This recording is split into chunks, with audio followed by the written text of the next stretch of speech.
science, answer this one. Do you know what earthquake magnitudes actually feel like? Well, at magnitude 1, you wouldn't notice a thing. At 3, you might slosh your coffee if you're drinking. At 5, things can start to shake off shelves, and it definitely gets your heart racing. But at 7.5, that's when the ground itself rips, buildings sway, and whole streets can split. And now, scientists warn a fault we thought wasn't active anymore could unleash something that strong under a small sleepy town in Canada. Now, if you trace your finger across a map of northwestern Canada, you'll find Dawson City in the Yukon. It looks like a nice place to escape from civilization. After all, it only has about 1,600 residents. It's quiet, remote, and famous for its gold rush past. In the late 1890s, Dawson City ballooned into a boomtown almost overnight as prospectors chased gold. Today, the rush is long gone, but the town still looks the part. Wooden boardwalks and saloon-style facades give it the feel of a set straight out of a Western movie. Oh, and beneath all of that is a fracture in the earth itself. Dawson City is located on top of what's known as the Tintina Fault. It's a massive crack in the Earth's crust that stretches for hundreds of miles toward Alaska. Until recently, scientists believed that this zone had been inactive for over 40 million years. But newer studies tell a different story. Just a quick reminder, faults are giant cracks when two slabs of Earth's crust meet. They're always trying to slide past each other, but their jagged edges catch and lock.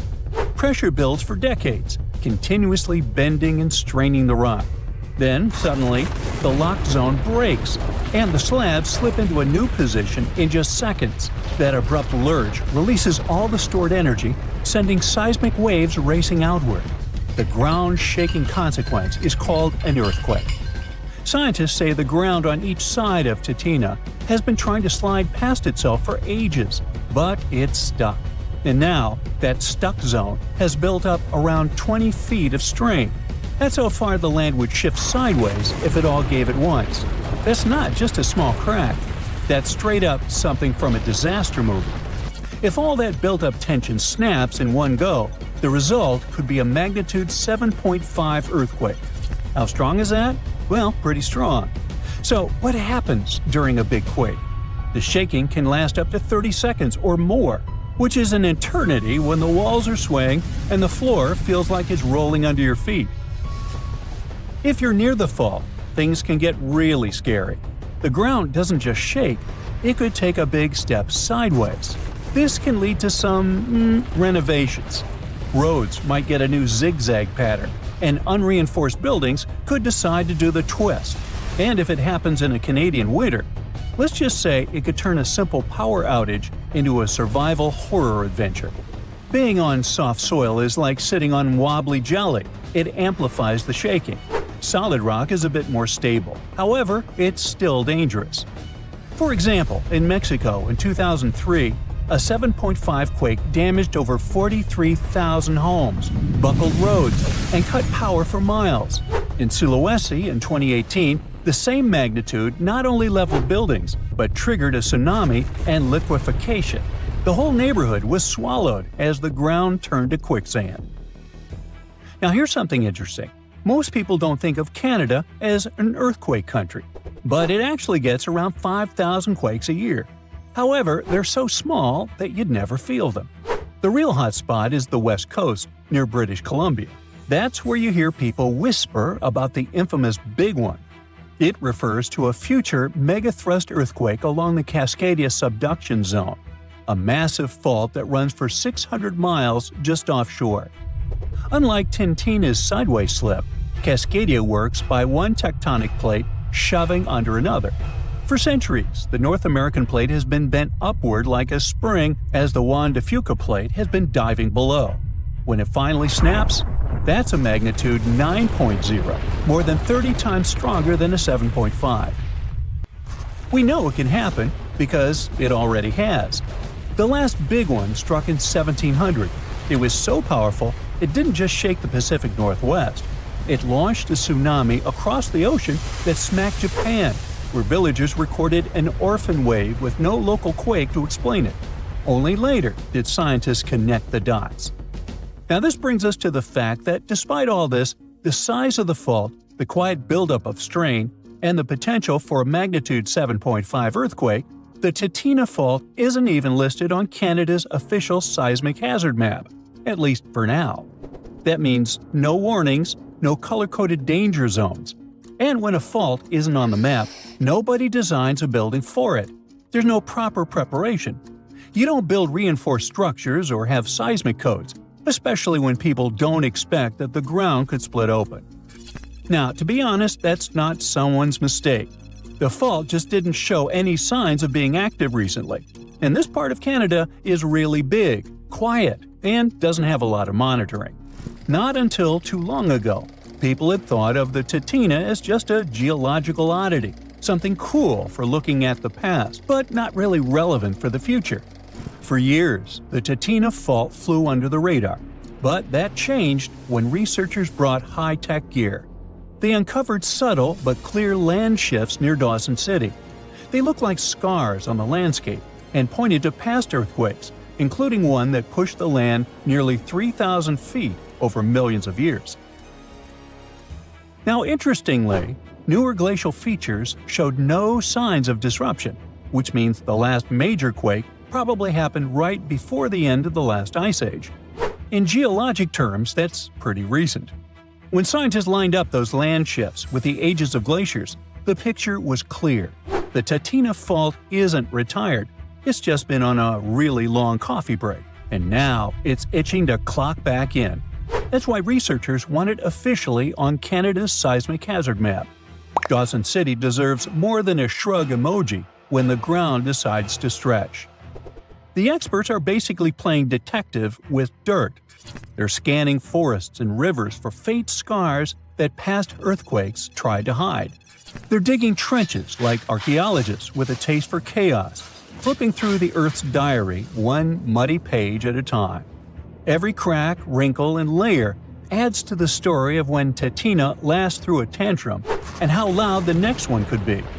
It's pretty cool that satellites can literally track if one side of a valley is slowly creeping ahead of the other, like tectonic snail racing. The goal is to find out how often this fault snapped in the past, how much stress it's still holding on to today, and whether it's going to go off quietly or all at once.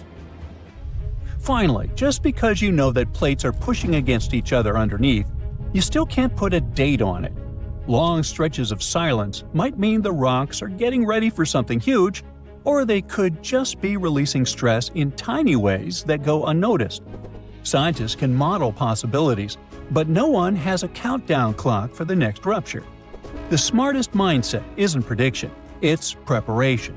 You brace for the plausible, not the precise, because the Earth's schedule doesn't come with reminders. It turns out the Earth's crust is always fidgeting. It's just that our maps are a little behind on the gossip. A fault everyone thought was harmless might actually be sitting on a magnitude 7.5 size secret. But don't worry, this isn't a cue to panic. It's a cue to get smart. Better data, sturdier buildings, and a few just-in-case habits. When the ground finally decides to settle its debt, what really matters isn't whether Dawson City feels the shake. It's whether everyone's prepared enough to turn a potential disaster into just a real wild story to tell later. Hey, have you ever been in an earthquake? I have. Tell me your story in the comments. A 4-story wall of water that only rises once in 1,300 years was recorded off the west coast of Canada. Some people blame waves like this for disappearances in the Bermuda Triangle. Rogue waves can get strong enough to sink container ships and oil rigs. The Canadian water monster didn't hurt anyone, but it did become a sensation. And it looks like we're about to see even higher and more powerful rogue waves in the future. The team of Marine Labs, the company that operates the buoy that got caught in the QUAKE wave, couldn't believe the data they saw. A huge force came out of the blue, pulled the buoy down, and then set it up to a peak before taking it even deeper. They thought it must be a rogue wave, so they sent the data to a scientist at the University of Victoria who specializes in these beauties. They analyzed the data and confirmed it was indeed not a technical mistake. The wave officially became the most extreme rogue wave ever officially recorded, as it was 3 times the height of waves around it.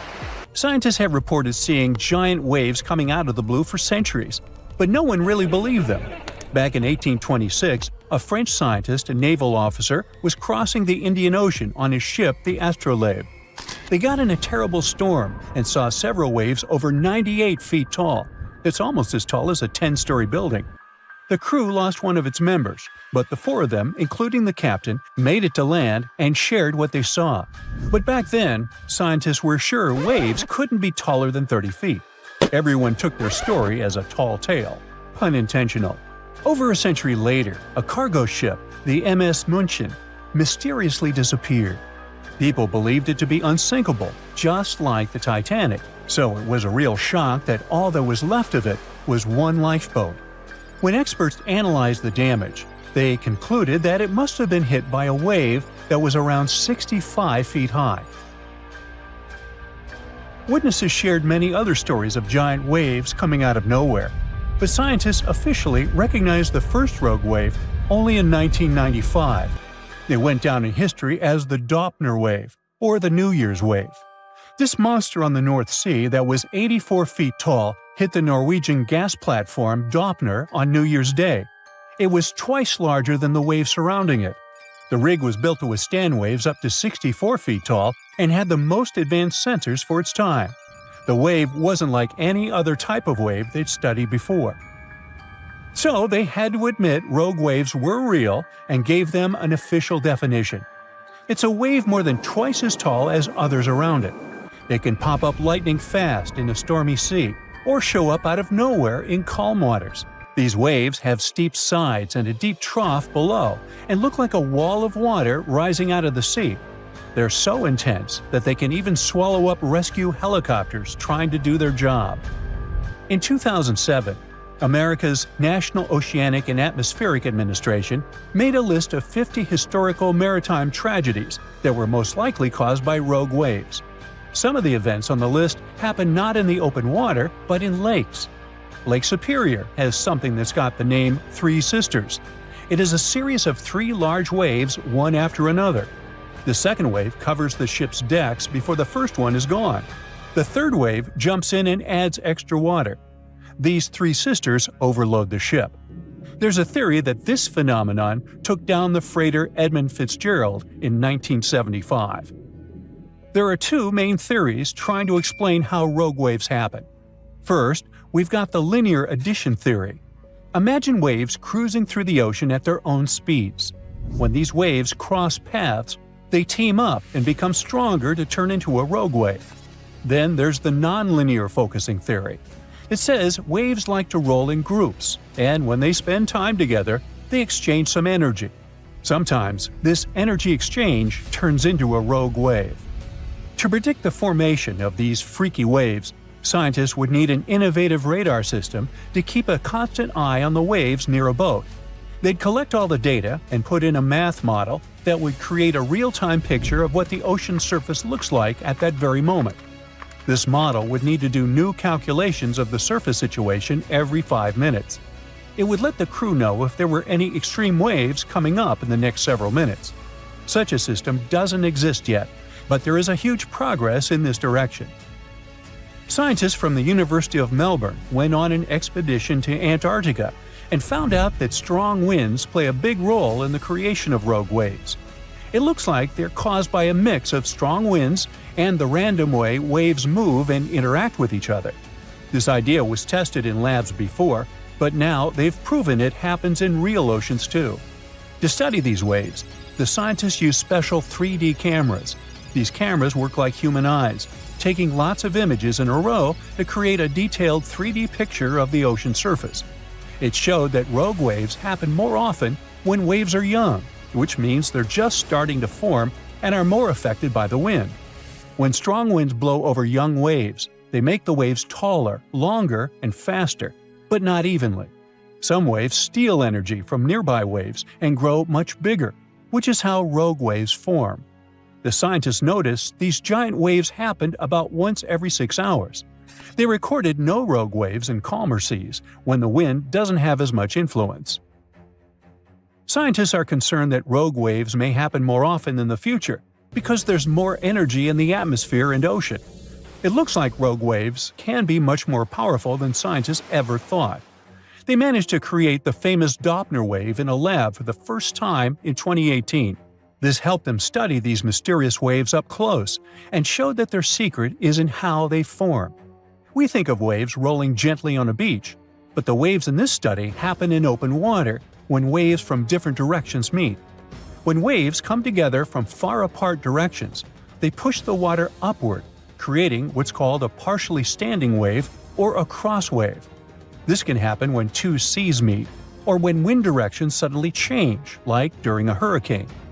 The study found that the bigger the angle between the meeting waves, the taller the cross wave becomes. Normally, when a wave breaks, it forms a white foamy top, and that's where it stops growing. But if a wave is formed by water coming from many directions, it can keep growing even after breaking. These special waves can grow to be twice as steep while breaking, which is already much bigger than normal waves. And if you add up all the growth from waves coming together, they can become 4 times steeper than what anyone thought was possible. This discovery could change the way we build things, like wind turbines or oil platforms in the ocean, to make them safe. Right now, many designs don't fully account for these huge multi-directional waves. Now, they seem to have a lot of similarities, but rogue waves aren't the same as tsunamis. Tsunamis happen when there's a big shift in water, like an earthquake, volcanic eruption, or landslide. They mess with the entire water column. At sea, you might not even notice a tsunami cruising beneath you, but near the shore, as it hits shallow waters, those waves can shoot up to crazy heights. Rogue waves are formed at the surface level, although sometimes they can form deep below, and these are called rogue internal waves. Before an earthquake shakes the ground, something sneaky might happen first. A slow, quiet movement with no shaking at all. No one is aware that right under their feet, the land is preparing to tremble violently, wreaking havoc, bringing destruction and devastation. A new study shows that such a slow creep might be how earthquakes begin. To figure this out, scientists didn't start with giant pieces of the earth. Instead, they went into a lab and used clear plastic sheets called plexiglass. They pushed 2 sheets of plexiglass sideways against each other, just like how tectonic plates, huge chunks of Earth's crust, push against each other underground. As they pushed, the plastic cracked, kind of like what the Earth does during an earthquake. And even though it was plastic and not rock, the physics, the way things break and move, was the same. Earthquakes happen when 2 tectonic plates try to slide past each other, but they get stuck. The edges between them don't move easily because of something called friction. It's kind of like when your shoes grip the ground.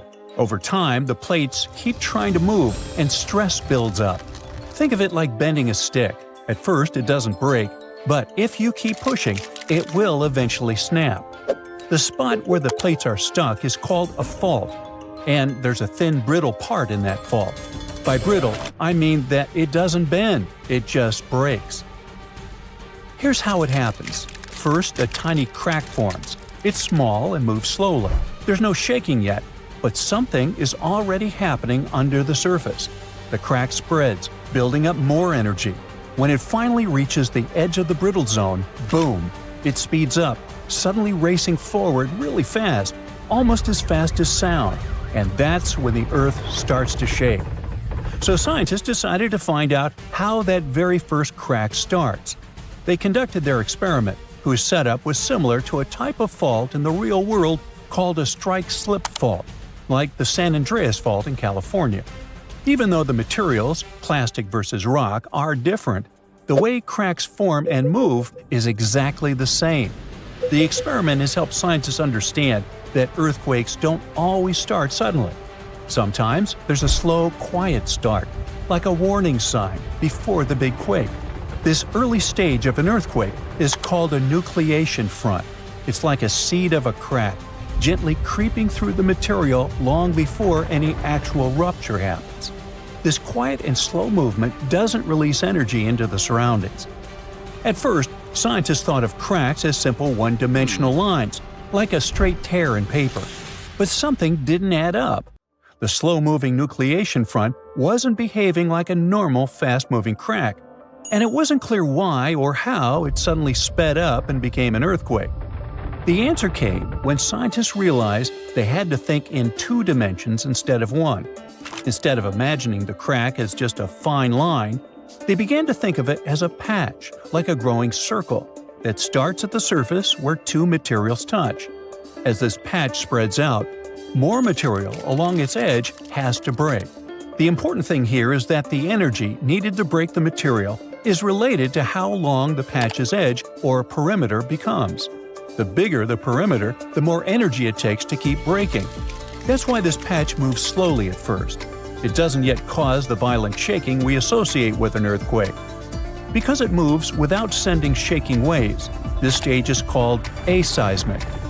Eventually, the growing crack patch spreads beyond the special brittle zone, where the materials are stuck. Outside this zone, the energy needed to keep breaking the material doesn't increase anymore. Instead, there's now extra energy building up, more than what's needed to keep the crack growing slowly. This extra energy doesn't stay quiet. It suddenly powers the crack to move much faster, turning it into a full-speed rupture. That's the moment when the earthquake begins and the ground starts to shake. These findings help explain how earthquakes might start off slow and silent before quickly turning dangerous. They show that small, slow cracks can suddenly transform into powerful, fast-moving ruptures if the conditions are right. Scientists believe that they can learn to detect the aseismic stage before a crack speeds up. It might one day be possible to predict earthquakes, or at least understand the warning signs better. Now, even though earthquakes are only the 3rd most common type of natural disaster, they cause the highest number of fatalities. NASA plays an important role in studying earthquakes by using satellites that orbit the Earth. These satellites collect data and images that show how the ground changes after an earthquake. For example, they can detect when the land shifts, rises, sinks, or cracks. These surface changes help scientists learn more about the strength and impact of earthquakes. NASA's satellites can also track changes in nighttime lights. If a city goes dark after a quake, that's a clear sign that the area may have lost power and could need help. Now, how about we talk about the most common earthquake myths, like the one about megaquakes? Some people really worry about super huge earthquakes, but there's a limit to how big they can get. The size of an earthquake depends on the size of the fault where it happens. A longer and deeper fault can cause a bigger earthquake. For example, the San Andreas Fault in California is long, about 800 miles, but not very deep, around 10 to 12 miles. This makes earthquakes bigger than magnitude 8.3 on that fault very unlikely. The biggest earthquake ever recorded happened in Chile in 1960. It had a magnitude of 9.5 and occurred on a huge fault that was almost 1,000 miles long and 150 miles wide. Technically, there's no set limit on the magnitude scale, but an earthquake bigger than magnitude 12 would need a fault larger than Earth, which just isn't possible. Now, earthquakes can happen near the surface or deep underground. Most occur in Earth's crust or upper mantle, down to about 500 miles deep. But the deepest ones happen only at subduction zones, places where one part of Earth's crust slides under another. In California, almost all earthquakes happen in the top 15 miles of the crust. One exception is the Cascadia Subduction Zone in Northern California, which continues up through Oregon, Washington, and Canada. Another misconception is that the ground can open during an earthquake, but usually that only happens in movies. A giant crack opening and swallowing things up during an earthquake is just fiction. In real life, the ground on either side of a fault slides past each other. It doesn't pull apart or open wide. Small cracks or holes can happen during landslides or ground failures, but not along the actual fault line itself. Faults don't open up because if they did, there'd be no friction, and without friction, there wouldn't be an earthquake at all. Now, some people think California could break off and sink into the ocean during an earthquake, but that's not how it happens. The ocean floor is just lower land with water above it. California can't fall in. What's really happening is that southwestern California is slowly sliding north toward Alaska along the San Andreas Fault. The Pacific Plate, which California sits on, is moving about 2 inches per year, about as fast as your fingernails grow. So, in about 15 million years, Los Angeles and San Francisco could be neighbors. And in 70 million years, Los Angeles might be sitting near Alaska. I can't wait. People often wonder whether an aftershock can be bigger than the earthquake itself. Aftershocks are smaller earthquakes that happen in the same area after a larger one. They're like our planet's way of settling down after the main shock. But if an aftershock turns out to be bigger than the first earthquake, then we call the bigger one the main shock, and the earlier one becomes a foreshock. About 5 to 10% of earthquakes in California are followed by a stronger one within a week. It's also possible for 2 quakes in the same area to be about the same size. However, very large earthquakes are rare, so it's even rarer to see 2 huge ones happen close together. An earthquake in Indonesia began in 1829 and lasted a mighty 32 years. It reached its climax in 1861 and hit a magnitude of around 8.5. It was caused by the tectonic plates below the island slowly clashing against each other. Researchers discovered that the quake had been building for some time after analyzing the coral in the area. They found it was being periodically exposed to the open air. That was caused by the gradual earthquake moving the land up and down. Scientists call these decades-long silent earthquakes slow slip events. A single lightning bolt can warm the air to around 54,000 degrees Fahrenheit. The heat makes the air expand quickly, creating a shock wave or boom, which we know to be thunder. There are close to 3 trillion trees on Earth. That translates to roughly around 422 trees for every person. Before humans, the number was nearer to 6 trillion. Almost 70% of the Earth's surface is covered by water, which on average is around 2.5 miles deep. 97% of Earth's volcanoes lie underwater, as well as the mid-ocean ridge, a massive mountain range that is over 40,000 miles long. Humans have mined around 190,000 tons of gold from the planet. Experts predict there is around 20% still left to be mined, but this figure is constantly changing. The world's largest active volcano is in Hawaii. Called Mauna Loa, it's over 2.5 miles above sea level. Given that most of it is underwater, the volcano's summit is a staggering 11 miles from its base. That's the same length as over 160 football fields. The highest ever recorded temperature on Earth was a sweltering 136 degrees Fahrenheit. It was recorded in El Azizia, or modern-day Libya, on September 13, 1922. The lowest temperature was a chilling minus 129 degrees Fahrenheit, recorded at Russia's Vostok station in 1983. Earth is the 5th largest planet in the solar system, behind Jupiter, Saturn, Uranus, and Neptune. It has a circumference of roughly 25,000 miles, and it would take the average person around 8,300 hours to walk around the face of the Earth. The separation between Earth's land masses would make such a trek almost impossible, though. It takes 365.25 days for the Earth to orbit the Sun. Because our calendar years only have 365 days, we add an extra leap day every 4 years to make up for the difference. Russia is the largest country on the planet, with a total area of about 6.5 million square miles. It encompasses more than 1/8 of the Earth's inhabited land area, but still has a relatively small population given its size. Earth is the only planet with 1 moon. Mercury and Venus have no moons, while every other planet has 2 or more. Earth is over 4 billion years old. Scientists calculate this by looking at the planet's oldest rocks, as well as meteorites that have crash-landed.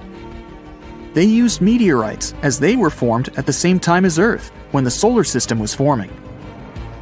The ground we walk on is basically recycled. The planet's rock cycle turns igneous rocks to sedimentary ones, then transforms those into metamorphic rocks, and back again. Like Earth, our moon also experiences earthquakes. They're less common and intense than the ones we have, and are caused by tidal stresses. A tidal stress is basically the relationship between the gravitational pull of the moon on the Earth and that of the Earth on the moon. Despite being the 5th largest continent, Antarctica holds 70% of the planet's fresh water and about 90% of its ice. Bangkok is the most visited city in the world, boasting 23 million visitors in 2019 alone. Paris, London, Dubai, and Singapore make up the other cities in the top 5. The lowest layer of Earth's atmosphere is called the troposphere and is the reason we have weather. Sunlight heats the planet's surface, which causes warm air to rise up to the troposphere.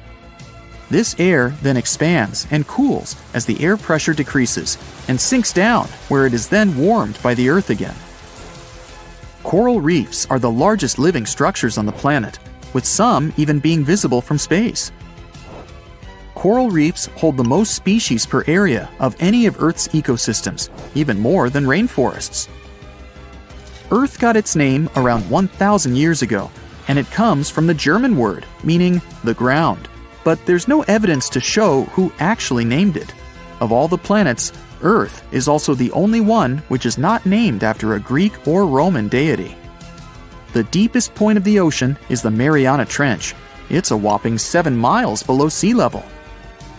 Coastlines cover about 20% of U.S. land, but are home to more than 50% of the U.S. population. The Earth isn't actually a sphere. It's more like a squished ball that bulges at the equator. The bulge is caused by the force of the Earth spinning, which makes the north and south poles slightly flat. The Earth spins on its axis, which is basically an imaginary straight line. Earth has seasons because the axis is tilted, causing the sun's rays to hit different parts of the planet more directly, depending on the time of year. If the sun was as tall as a standard door, the Earth would be around the size of a nickel. The Earth's rate of rotation is gradually decreasing. It's happening so slowly that it would take as much as 140 million years for the length of a day to increase to 25 hours. Get equipped for any season with brand new Brightside merch. Click the link and grab your print. The biggest animal on Earth is the Antarctic blue whale. It can reach lengths of 100 feet and weigh up to 400,000 pounds, which is around the same as 33 elephants. The temperature at the center of the Earth is around the same as the surface of the Sun, at almost 10,000 degrees Fahrenheit. Earth is around 10,000 times older than humans.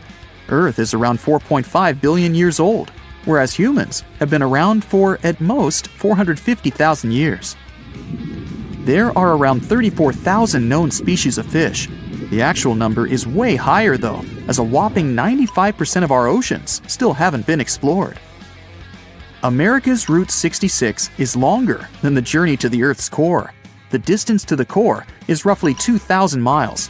Route 66 is almost 2,500 miles. The Earth is made up of 3 main components: the crust, the mantle, and the core, which is divided into the outer core and the inner core. Scientists have estimated that there are around 8.7 million species on the planet. Out of this, between 1 to 2 million of these species are animals. But roughly 86% of land species and 91% of fish have yet to be discovered by humans. Ancient astronomers used to think that the Earth was the center of the universe. For 2,000 years, they believed the Earth to be static, while other bodies traveled in orbit around us. In 1543, Copernicus published his sun-centered model of the solar system. Earth is the densest planet in the solar system. The density varies across its different crusts, but the planet's average density is just over 3 ounces per cubic inch. Mount Everest is the highest point on the planet. Its peak is the highest altitude above sea level at around 5.5 miles. Each year, 1 septillion crystals of snow fall on Earth. That's a trillion snowflakes. Snow covers about 31% of Earth's land area each year. Of Earth's water, only around 3% is fresh water. The other 97% is salted. Of that 3%, about 2% is frozen in ice and glaciers. So, less than 1% of the planet's fresh water is actually in lakes, rivers, and underground. The world's largest inland body of water, or lake to us normal people, is the Caspian Sea. It has an area of 140,000 miles squared. The world's deepest lake is Lake Baikal in Russia and is 5,300 feet deep. Earth's atmosphere is roughly 78% nitrogen and 21% oxygen, with small amounts of water vapor, carbon dioxide, and other gases. No other planet is believed to have this much oxygen, which explains why Earth is the only planet where life has been discovered so far. Apart from the Moon, there are 2 asteroids in co-orbital orbits with Earth, sometimes called Earth's second moon. 3753 Cruithne is an asteroid that looks like it's following the Earth in orbit, but it's actually following its own path around the Sun. 2002 AA29 is another asteroid which makes a horseshoe orbit around the Earth that draws it close to the planet every 95 years. Imagine standing in a quiet northern town, surrounded by mountains and forests, when the ground beneath your feet suddenly shifts with the force of a freight train. That's not a movie scene. It's a very real possibility for the people living in Dawson City, Canada. Hidden beneath the tranquil Yukon landscape lies a geological giant, the Tintina Fault. For more than 12,000 years, it has been silent, but new research suggests it might be ready to wake up in a spectacular and dangerous way. Stretching over 1,000 kilometers from the Yukon into Alaska, the Tintina Fault is like a massive crack in Earth's crust, a boundary where colossal slabs of rock slowly grind past each other. On the surface, it looks harmless, just rugged terrain, rivers, and forests. But deep underground, strain is quietly building, like a spring being wound tighter and tighter. Theron Findlay, a geologist from the University of Victoria, and his team decided to take a closer look at a section of this fault near Dawson City. This wasn't just a casual inspection. They used cutting-edge tools like high-resolution satellite images, aerial surveys, and LiDAR, a laser-based scanning method that can reveal subtle changes in the ground's shape. What they found was unsettling. In one location, the ground was visibly displaced by an astonishing 1,000 meters, evidence of a long series of powerful earthquakes millions of years ago. In another area, they spotted a smaller but still significant offset of about 75 meters, likely caused by more recent quakes, roughly 132,000 years ago. Since then, nothing major. At least, nothing visible. And that's exactly the problem. When a fault line hasn't released energy for thousands of years, it doesn't mean it's safe. Quite the opposite. It could mean that massive pressure has been silently accumulating. Based on their calculations, the Tintina Fault has been moving at a slow creep of up to 0.8 millimeters per year. Over 12,000 years, that adds up to a staggering 6 meters of potential movement waiting to be unleashed. If that strain were to suddenly break free, the resulting earthquake could be bigger than magnitude 7.5. For context, that's in the same league as some of the most destructive quakes in history, like the 1976 Tangshan earthquake in China, or the 2010 Haiti disaster. While the Yukon isn't densely populated, the impact could still be devastating, damaging highways, collapsed buildings, landslides cutting off communities, and potentially loss of life. The scientists can't say when it will happen.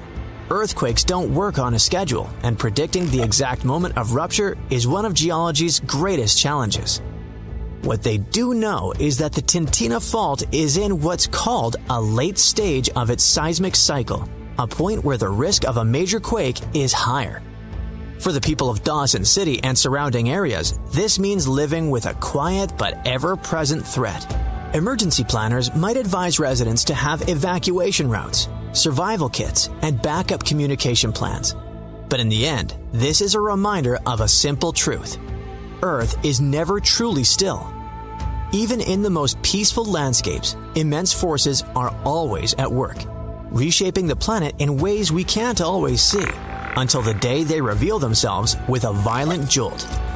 Yet, the story of the Tintina Fault is more than a warning. It's a glimpse into how Earth stores and releases its pent-up energy. Each millimeter of annual movement is like another twist of a key in a lock.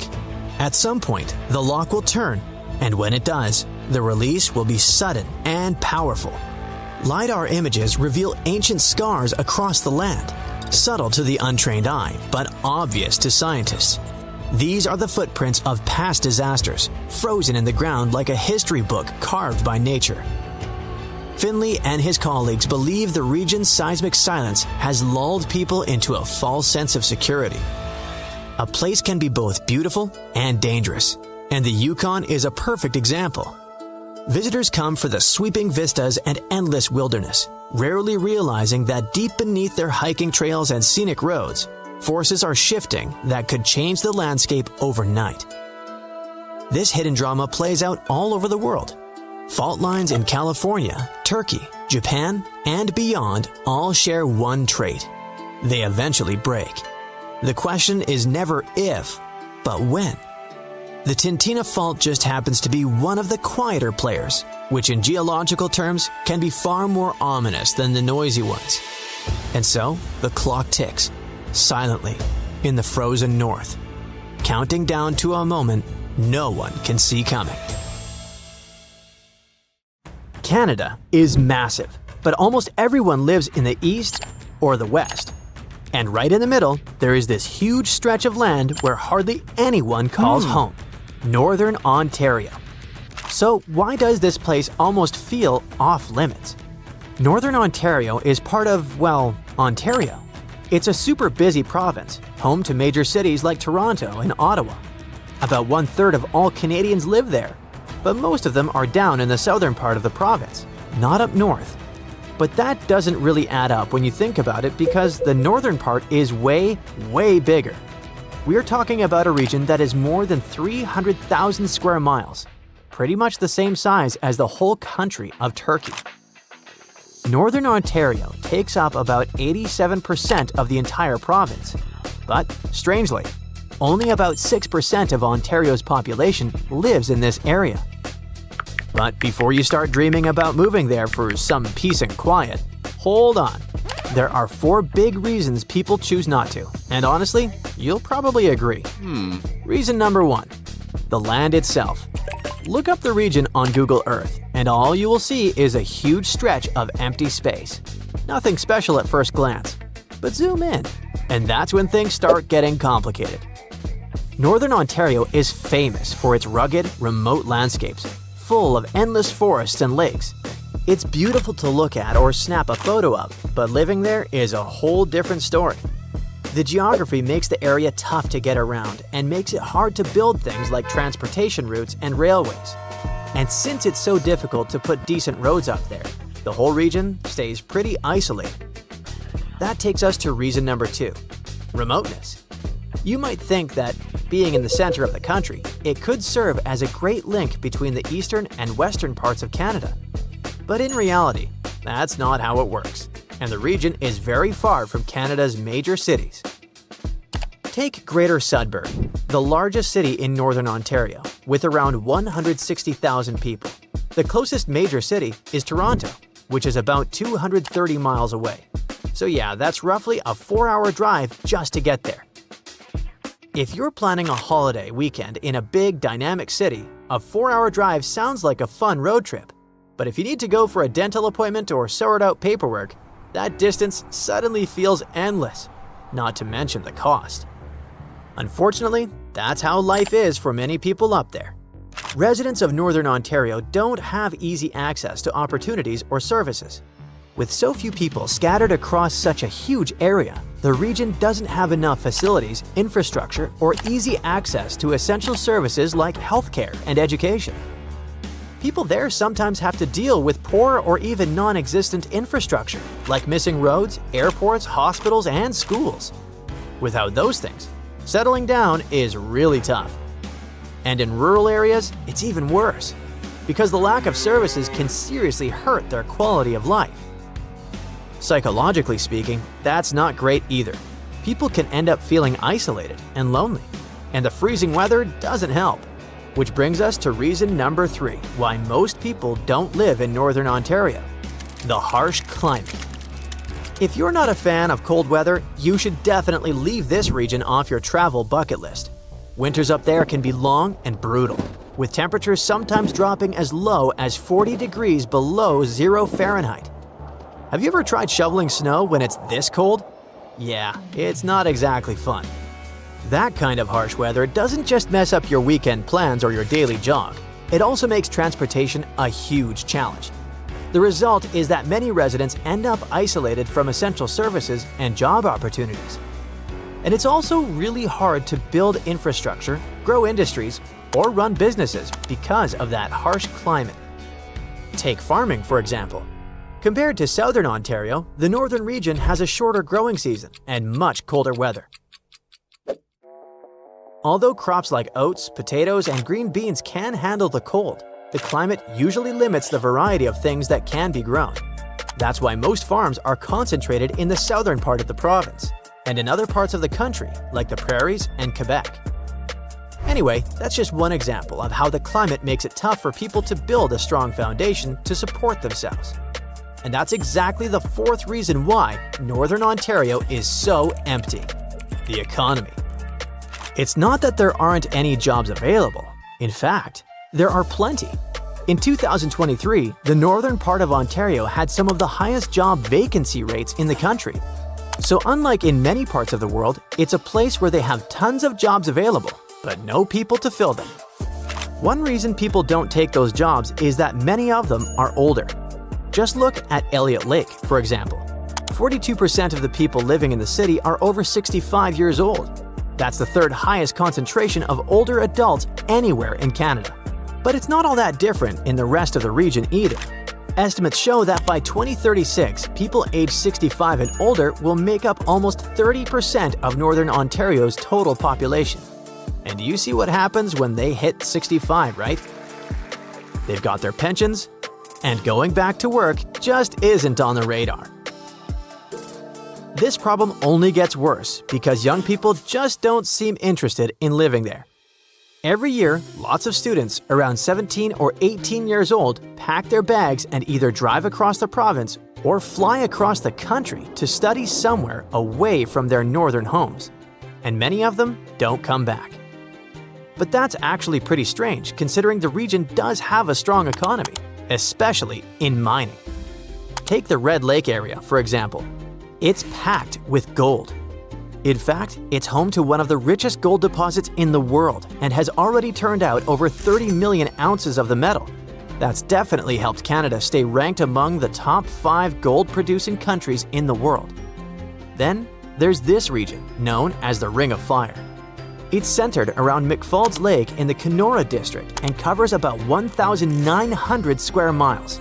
It's rich in valuable minerals like chromite, cobalt, nickel, copper, and platinum. These days, Northern Ontario's mining industry is making a big comeback and attracting new investments. That's happening because the world is suddenly desperately looking for critical minerals. By that, I mean essential elements used in modern technologies like smartphones and renewable energy systems. Minerals like cobalt, nickel, and copper are especially important for making the batteries that power electric cars, for example. So, right now, it seems like the whole mining scene in the region is doing pretty well, but the industry has gone through plenty of ups and downs, with fluctuations and periods of decline. And that, combined with the possible lack of variety and jobs outside the mining industry, means people are more likely to leave the region in search of better opportunities. Interestingly though, mining companies are now struggling to find enough skilled workers in Northern Ontario. And that's probably because of all the reasons we've already talked about: an older population, harsh weather, tough geography, and a long distance from major urban centers. So, it's basically a cycle. And local authorities are trying to break out of it by improving infrastructure in the region, offering more incentives, and finding ways to keep young workers from leaving. Some of their strategies include offering cash rewards to people who refer healthcare workers for job openings or providing tax-free payments to help cover higher home energy costs. And there are plenty of other initiatives too. So yeah, with strategies like these, it's definitely possible to grow the population there. And who knows, maybe one day this region could be bustling with people. Some places don't look important until the world realizes they hold the keys to the future. That's the case with Canada's Arctic. For most of history, it was just ice, snow, rocks, caribou, and even more ice. But now, it's about to become one of the most important places on Earth, and maybe make Canada a global superpower. Why? Because it's hiding minerals that power electric vehicles, satellites, and missile systems, while the demand is skyrocketing. However, it's not just mining and having resources, it's also about control. Right now, China has a massive head start because it refines over 90% of the world's rare earths. That means if you want to launch a satellite, manufacture advanced electronics, or even just keep the lights on in your fancy smart home, odds are you're relying on China. And that makes a lot of world powers very nervous. Because when everything's going electric, the last thing you need is being dependent on your geopolitical rival. So now, the global clean tech treasure hunt is officially on. The US, Europe, Japan, Australia, they're all competing. However, the latest technology and untapped potential might give Canada the upper hand. Canada's had these minerals for decades. But with low prices, tough terrain, and no global rush, they mostly stayed untouched. However, Ottawa is finally stepping up its game. Back in 2022, Canada rolled out the Critical Minerals Strategy with billions in funding and tax perks to get companies digging. There's also plans to build the necessary roads, ports, and power lines to tap into those remote deposits up north. Canada already produces more than 60 minerals and metals, but 31 of them are now considered critical. 6 of those are having VIP treatment: lithium, graphite, nickel, cobalt, copper, and rare earth elements. But digging it up is just step 1. The real plan? Keep it local. Melt that frozen treasure into shiny new batteries right at home. That means not just mines, but also refineries, processing centers, and high-tech factories popping up where there used to be nothing but snowdrifts and silence. While others are talking, Canada's busy paving roads and stringing power lines. Slowly but surely, they're turning snowfields into a high-tech playground. Getting to all that buried treasure used to be nearly impossible. After all, we're talking about land so remote that roads literally stop hundreds of miles too early. The ground is frozen solid for most of the year. And even if you found something valuable, just getting out was a logistical nightmare. So what changed? Canada has an ace up its sleeve. Don't know about you, but I use it mainly for making memes and music. But geologists, they're scanning the Arctic like it's Minecraft with X-ray vision. Instead of drilling blind, they're using decades-old core samples, plugging them into AI, and getting shockingly accurate predictions about what's underground. It's like upgrading from a pirate's treasure map to a GPS that actually says, "Dig here." Companies like Geologic AI and Cobalt Metals are already doing this, pouring data into AI and getting X marks the spot hits for nickel, cobalt, and rare earths. In the Northwest Territories, Canada is running a pilot lab that uses AI and digital scanning to reanalyze decades-old rock samples. The goal is to spot hidden mineral deposits that old methods might have missed without digging a single new hole. All that sounds great, but maybe I made it sound simpler than it is. Digging up the Arctic is a logistical nightmare. For starters, this isn't just a remote patch of land. The Canadian Arctic is huge. Almost half the country, stretching over Yukon, the Northwest Territories, and Nunavut. We're talking about a region larger than India, with fewer people than a small city. Most of it is permafrost, wilderness, or ice-covered islands scattered across the Arctic archipelago. Temperatures go from barely 50 degrees Fahrenheit during summer to negative 40 degrees Fahrenheit or colder, with ground that stays frozen for most of the year. Fun fact, did you know that negative 40 degrees happens to be the same as negative 40 degrees Celsius? It's the one temperature where both scales intersect. They climb at different rates, but eventually cross paths when it gets cold enough. Just a small trivia nugget for weather nerds like me. Anyways, you can't just roll in a truck and break ground in the Arctic. Up there, roads just stop. Want to build something? It can take years, and one nasty winter can put everything on ice. And if you want to continue up north, you need more of everything. More food, more fuel, more machines, which means even more money. Speaking of money, another chilling fact is how much this all costs. Mining in the far north is way more expensive than doing it in, say, Australia or Chile. An AI might tell you where the minerals are, but people and big machines still have to dig, and that costs a fortune. But that's not all. Most of the Canadian North is Indigenous land. First Nations, Inuit, and Métis communities have lived there for thousands of years, and mineral hotspots often sit right on their ancestral grounds. So when Canada talks about unlocking the Arctic, it's not just a question of roads and robots. It's a question of partnership and collaboration. And that's not optional. Legally, projects on Indigenous land require consultation and, in many cases, consent. The good news, some communities aren't just involved, they're leading the way. In regions like Nunavut and the Northwest Territories, Indigenous-owned corporations and world powers are already shaping how development happens on their terms. If Canada wants to pull this off, it's going to need more than tech and funding. It's going to need trust. So with all that in mind, can Canada pull this off? Honestly? With technological advancements and partnerships, it doesn't seem impossible. But Canada isn't just doing one thing right. It's doing a bunch of things at the same time. Let's recap. Hidden resources? Checked. New strategy? In place. Big funding? Approved. AI tools? Deployed. Indigenous partnerships? Underway. Infrastructure? Already breaking ground. It's a snowball turning into an avalanche. Exploration boosts investment. Investment speeds up roads. Roads unlock more deposits. More deposits attract more factories. It's a feedback loop, and if they keep feeding it, the whole Arctic operation could go from an idea to empire faster than anyone expects, giving a whole new meaning to the phrase frozen assets. But this doesn't just help Canada. It could save the US a whole lot of trouble. If all goes to plan, the US won't need to ship rare earths halfway across the planet. It can just look north, wave at the caribou, and get what it needs from its closest neighbor. That's why the US has publicly backed the effort, offering support and funding to help build a trusted North American supply chain. For Canada, this could be the moment it stops being just a supplier of raw materials and starts becoming a critical power broker in the clean tech economy. For the US, it's like discovering your neighbor has been secretly building a battery factory in their backyard, while you were building electric vehicles. And globally? Well, the abundance of resources tends to lower the prices, and that's always a good thing for us regular people.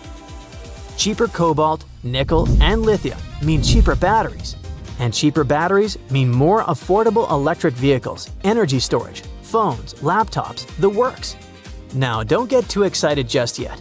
Like we said, mining in the Arctic isn't cheap, but in theory, once Canada's clean tech engine is fully up and humming, more supply and shorter supply chains should gradually bring costs down. And it's not just about price tags, it's about stability. Right now, if one country cuts exports or gets caught in politics, everything down the line gets shaky. But with Canada stepping in as a reliable supplier, the global system might get a bit more breathing room. Manufacturers can stop sweating over single points of failure and start building with confidence. There is a powerful force hiding underground where tectonic plates meet, and one forces another under it. This happens in the Pacific and Indian Oceans.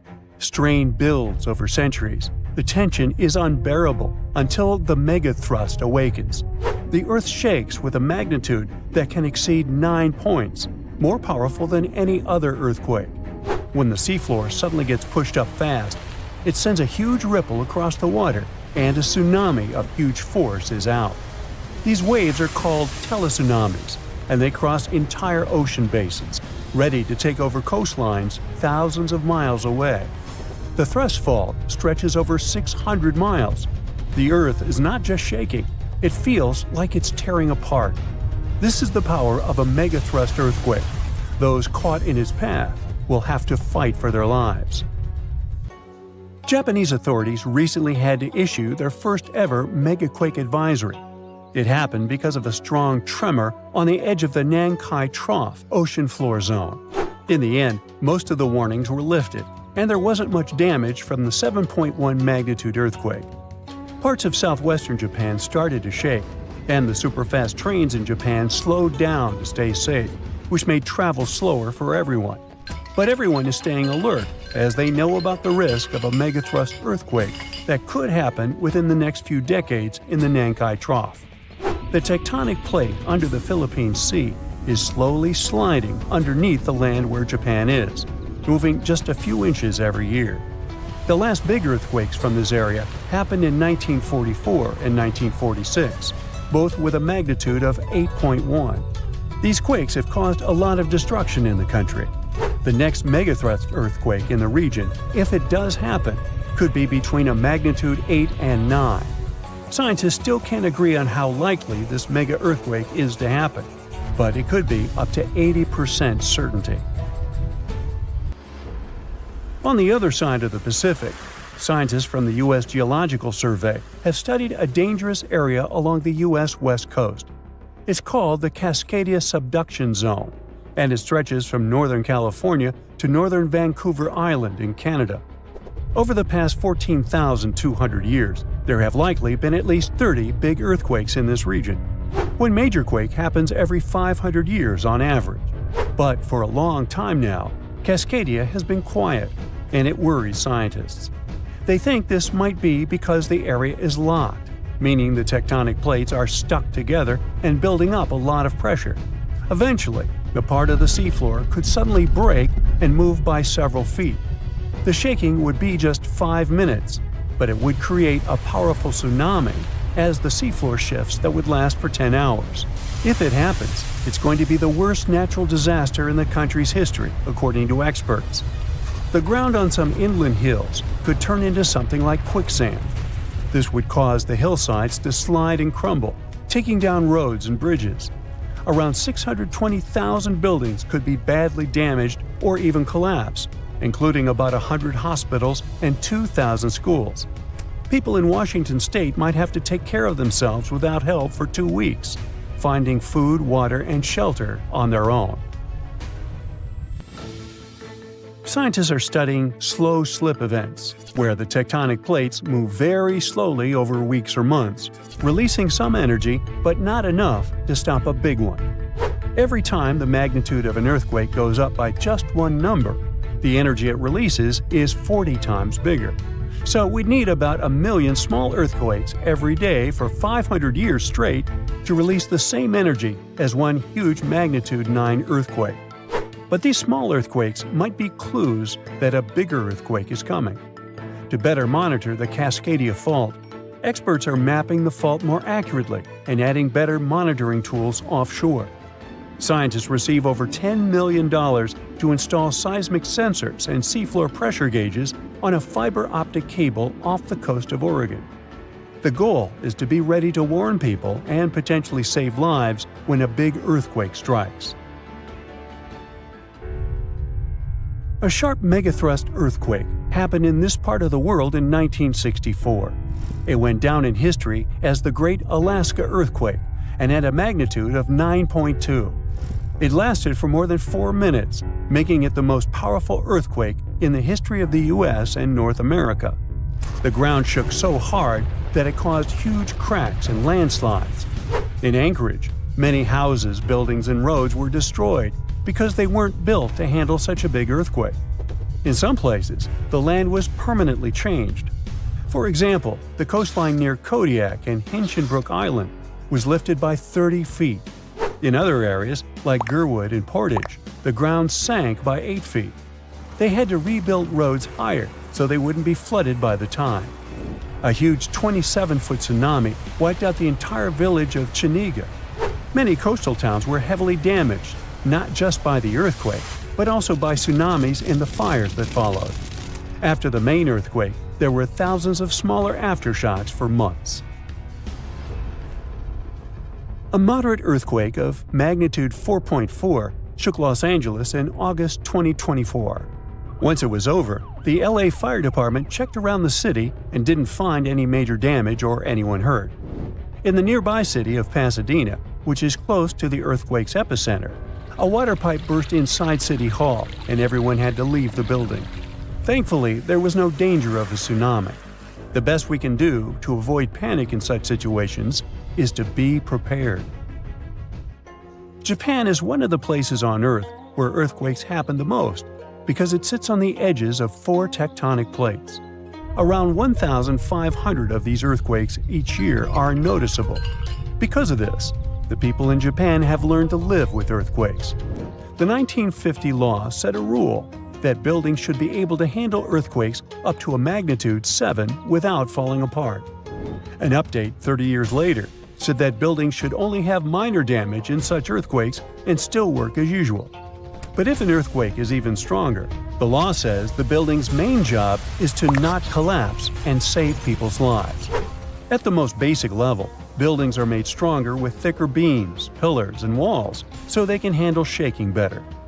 Another technique is placing special pads made from materials like rubber at the base of a building. Some buildings are even built on thick layers of padding that separate them from the ground completely, which helps protect them during an earthquake. A skyscraper might sway back and forth a lot, moving up to 5 feet. To stop it from getting damaged, engineers can add something called dampers every second floor all the way to the top. These dampers are like giant bicycle pumps, but instead of air, they're filled with liquid. When the building shakes, the dampers push against the liquid inside them. Even though the liquid doesn't squish very much, it can still absorb some of the shaking. When they're building tall skyscrapers, engineers try to make the structure as simple and balanced as possible. This means having each floor the same height and placing the support columns evenly. But sometimes, architects who design skyscrapers don't want to make these compromises because they have creative ideas for how the building should look. Then they have to find compromise solutions. For example, Tokyo's Skytree Tower, one of the tallest buildings in the world, is designed in a futuristic style but also includes special features to protect it from earthquakes. It has a central pillar, like in traditional Japanese pagodas, and seismic dampers that help absorb the energy from an earthquake, keeping the building safe. You have friends over for dinner. You set your drink on the counter and go help your friend set out some desserts. When you get back, you notice the liquid in your cup. It's sloshing around and the ice cubes look like ships on a rough sea. Now you feel it too. On the ceiling, the chandelier is swinging like mad. Then you hear someone scream, "Earthquake!" The house and everything in it is rocking back and forth. You try to run for cover, but the shaking keeps you stuck in place, fighting to keep your balance. The cabinets look possessed, and glasses and dishes fly out and smash on the floor. The bookshelves topple over, and everything hanging on the walls sways and falls off. You duck under the dining room table, trying not to get hurt on all those broken dishes. Yeah, you've been through earthquakes before, but none like this. Checking your phone? Typical, no signal. You can't believe what's about to happen. The screams get louder, and suddenly the whole house collapses. The biggest earthquake ever recorded happened in Chile in 1960. Disaster came in the afternoon, just when everyone was out enjoying themselves. To cause serious, life-changing damage, you need to have a magnitude of around 7 or so on the Richter scale. This one was 9.5. This part of Chile is smack dab on the so-called Ring of Fire, the most active volcanic and seismic area in the world along the Pacific Rim. The initial shaking lasted around 10 minutes, and after 2 days, many aftershocks were still strong enough to set off a volcano in the south of the country. But that's not where it ended. The earthquake unleashed a series of tidal waves all over the Pacific Ocean, with some reaching over 80 feet high. The waves and earthquake were so strong that they even affected Hawaii, Japan, and the Philippines.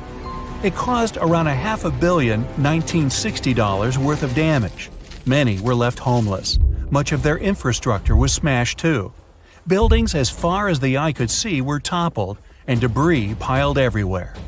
Scientists estimate that this earthquake was so powerful, It shifted the Earth's axis, making our days 1.26 microseconds shorter. That might not seem like a lot, but think about it. Just one natural disaster was strong enough to make time move. Many of the coastal cities were flattened and floods were widespread. The economy spiraled downward. According to studies, if this earthquake happened today, it caused more than $20 billion in damages. So, what would happen if an earthquake twice that size hit without warning? For starters, you'd likely feel the effects even further away. Tidal waves wouldn't just hit the coasts of Japan and the Philippines. They would move even further to China, Korea, Vietnam, and even Australia. And those waves would be significantly higher than 80 feet, perhaps double that. That's like 8 giraffes piled on top of each other, surfing your way. If you lived by the coast, you'd notice the waves. If you saw the water recede way back so you could practically see where all the fish call home, you'd know it was time to run. Chances are that a tsunami's heading your way. Say it really happens. You're caught under the wreckage, not knowing what's going on. You manage to free yourself and escape to the fresh air. And you're not alone, because all the houses in the neighborhood have turned into piles of bricks and rubble. The bridges have also collapsed, leaving people stranded on either side.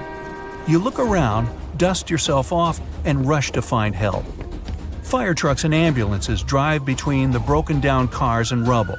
You try to make it to your car, but the aftershocks are still hitting, and you're getting tossed to the sidewalk. With all the cell towers down, you can't call anyone on your phone. Your knees are shaking, but you manage to power through. Once you reach your car, you see it crushed under a boulder, like a giant soda can.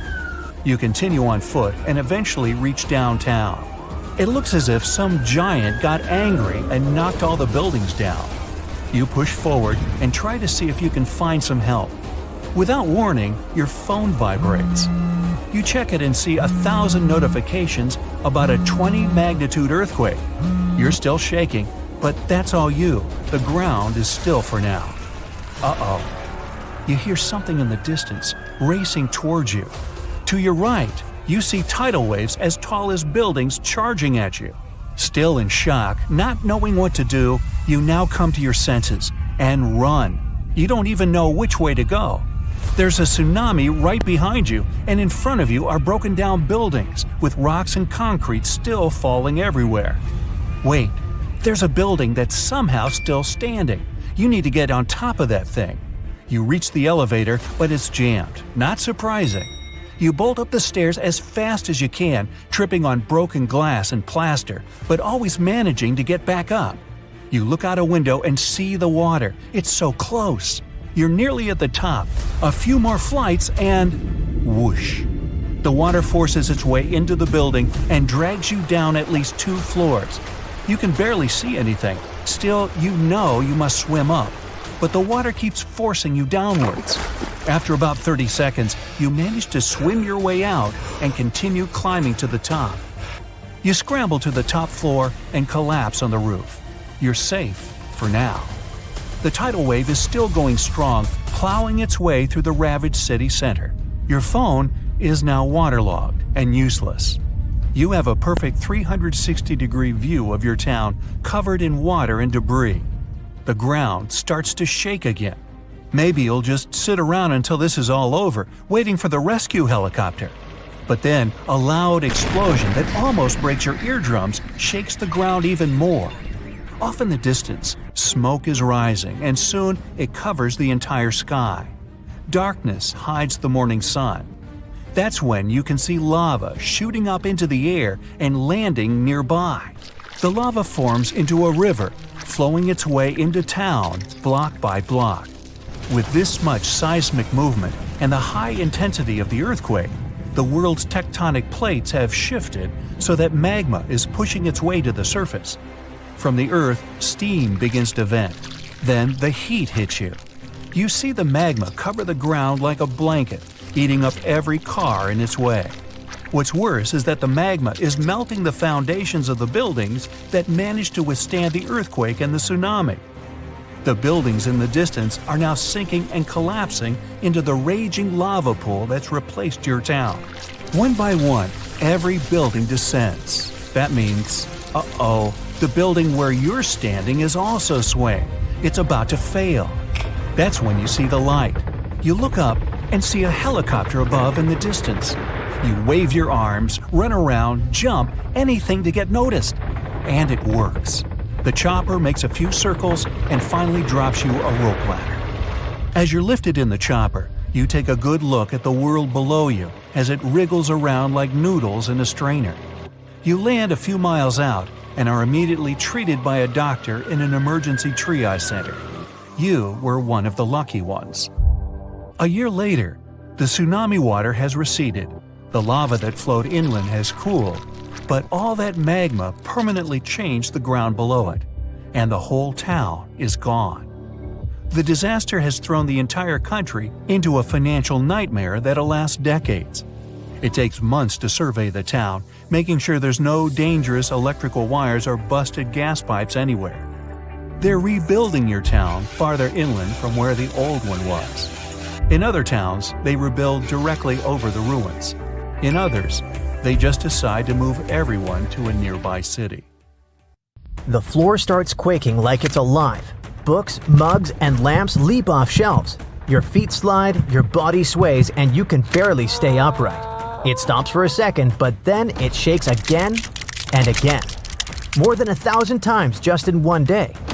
This is not how you imagined your trip to Santorini, but it's the new reality. The Santorini seismic swarm started in January 2025. In less than 1 month, there were, get ready for it, more than 20,000 reported earthquakes. For comparison, most cities on Earth go through one small, barely noticeable quake in a year.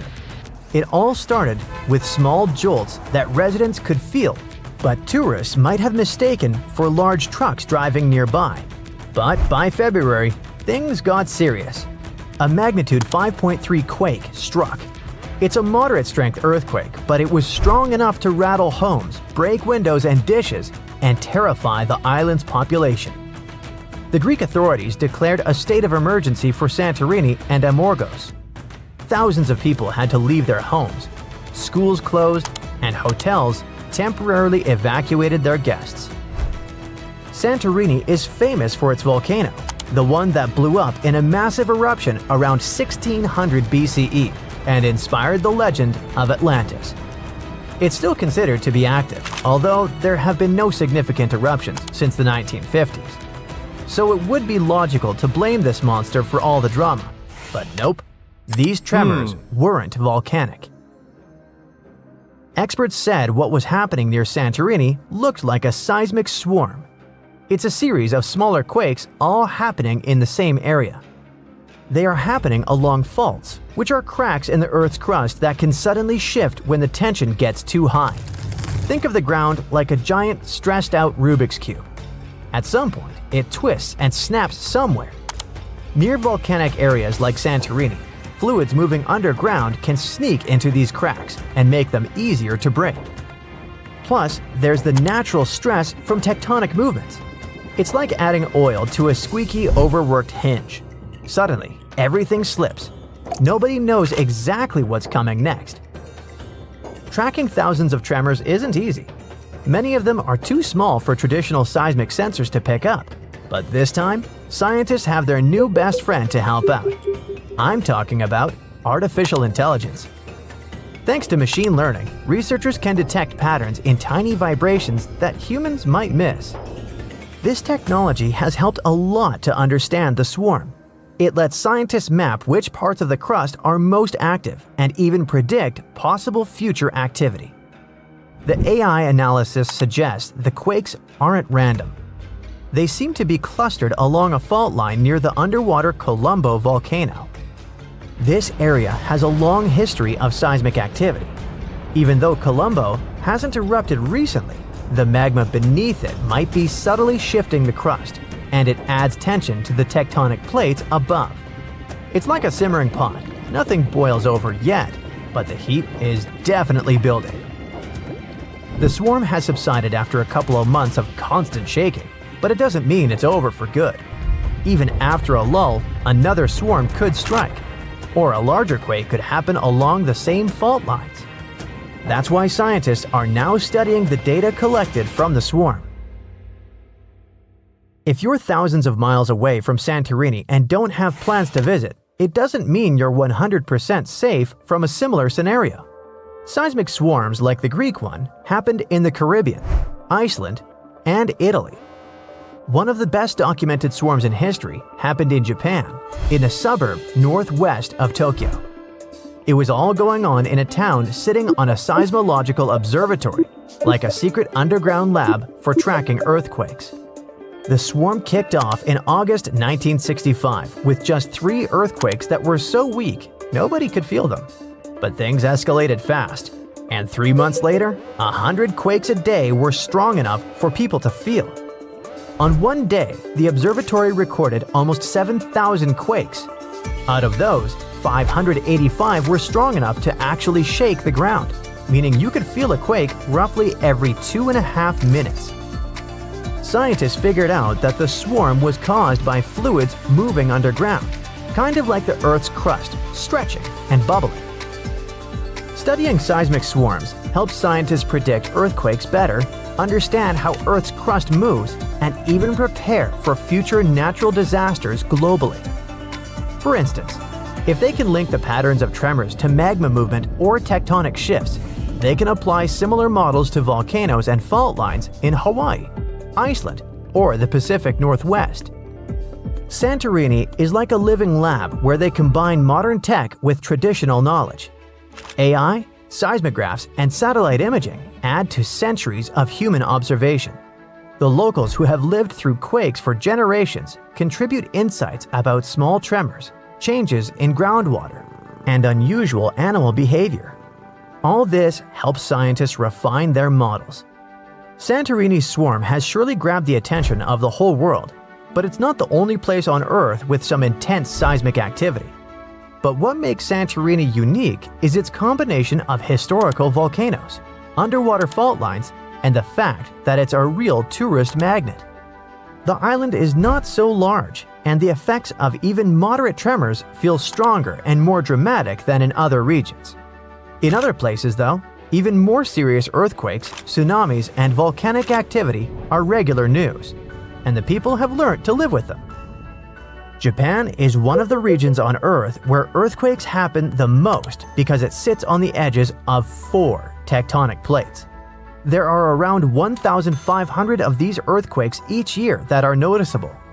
Because of this, the people in Japan have learned to live with earthquakes. There's even a law that sets a rule that buildings in the country should be able to handle earthquakes up to a magnitude of 7 without falling apart. An update 30 years later said that buildings should only have minor damage in such earthquakes and still work as usual. But if an earthquake is even stronger, the law says the building's main job is not to collapse, but to save people's lives. At the most basic level, buildings are made stronger with thicker beams, pillars, and walls so they can handle shaking better. They even construct some buildings on thick layers of padding that separate them from the ground completely, which helps protect them during an earthquake. A skyscraper might sway back and forth a lot and move up to 5 feet, but it won't collapse. On the other side of the Pacific, scientists from the U.S. Geological Survey have studied a dangerous area along the U.S. West Coast. It's called the Cascadia Subduction Zone. Over the past 14,200 years, there have likely been at least 30 big earthquakes in this region. One major quake happened every 500 years on average, but for a long time now, Cascadia has been quiet, and the scientists are getting worried. They think this might be because the area is locked, so the tectonic plates are stuck together and building up a lot of pressure.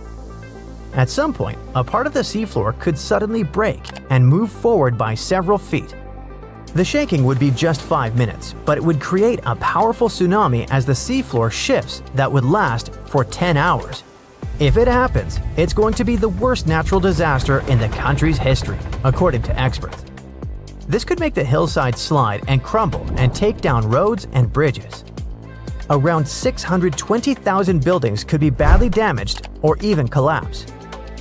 Scientists are hoping that thanks to advanced AI tech and local communities, they'll be able to better predict earthquakes like this and the one in Santorini. This could save thousands of lives. And for now, we must not forget that the Earth doesn't take vacations when it comes to seismic activity, even in places where you go on vacation. Hey, quick question. How many continents are there? 7? Maybe 5? There's no correct answer. According to different approaches, the range is between 4 to 7. But it might actually be as many as 8. Chances are, a lost continent has recently been found between Greenland and Canada. This new continent discovery could also potentially be the key to how microcontinents form. What does this all mean, and what makes this hidden landmass near Greenland so important? Now, if you're like me, and if you are, then there's 2 of us, when you hear the word continent, you probably think of land like Europe or Africa, places above water where people live.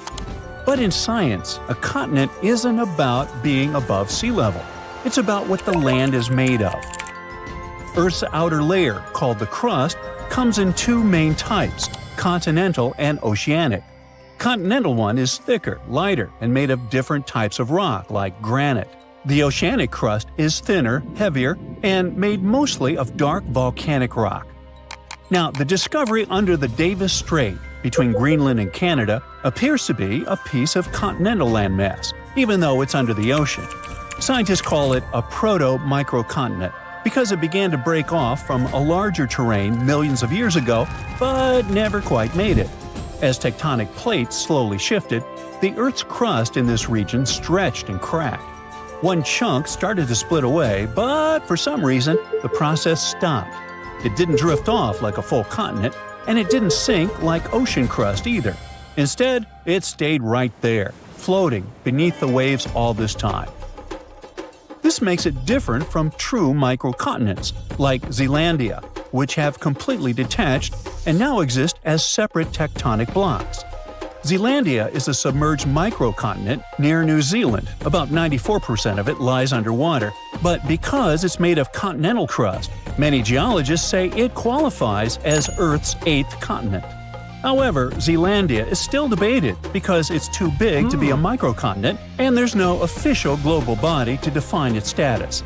There's no global organization like the UN or some kind of international geology council that can declare, hey, this is a new continent. Unlike Madagascar, which is fully above sea level and widely accepted by geologists as a classic example of a microcontinent, Zealandia is still waiting for a proper label. I know you're probably wondering, isn't Madagascar an island? The simple answer is, it's both. It's the 4th largest island in the world, completely surrounded by water. But it's also geologically considered a microcontinent because it broke off from the supercontinent Gondwana around 88 million years ago and is made of continental crust, not oceanic crust. Unlike volcanic islands like Hawaii, this isn't just built from lava. It's a real piece of ancient continental crust. So, Madagascar checks both boxes: island by geography, microcontinent by geology. And that's exactly why these discoveries can be fascinating. Just like Madagascar stands out above the waves, this newly discovered landmass under the Davis Strait stands out beneath them, thanks to its unusual structure. What makes it stand out is its unusual thickness. Most of the ocean floor is thin, like metal. This is more like packed clay, layered with continental materials. Underneath this cozy comforter, scientists discovered some odd layers of rock, unusual because they're not where they should be. These layers act more like the materials found on continents rather than those typically seen on ocean floors. There are hints of granite-like formations and distinct magnetic properties, which suggest that this stuff is similar to what makes up dry land. The size is also remarkable. The proto-microcontinent is about 12 to 15 miles across, which makes it roughly the size of a mid-sized city, like Manhattan Island that's 6,500 feet underwater. The fact that it sits right under the Davis Strait, one of the widest ocean passages on Earth, makes it one of the largest submerged continental fragments we've found. According to researchers, this landmass began to form between 58 and 49 million years ago, when Greenland and Canada were slowly drifting apart. maybe they just weren't getting along. Hey, it happens. As they pulled apart, the crust under the Davis Strait stretched, and one of the main fault lines shifted. But the breakup didn't finish.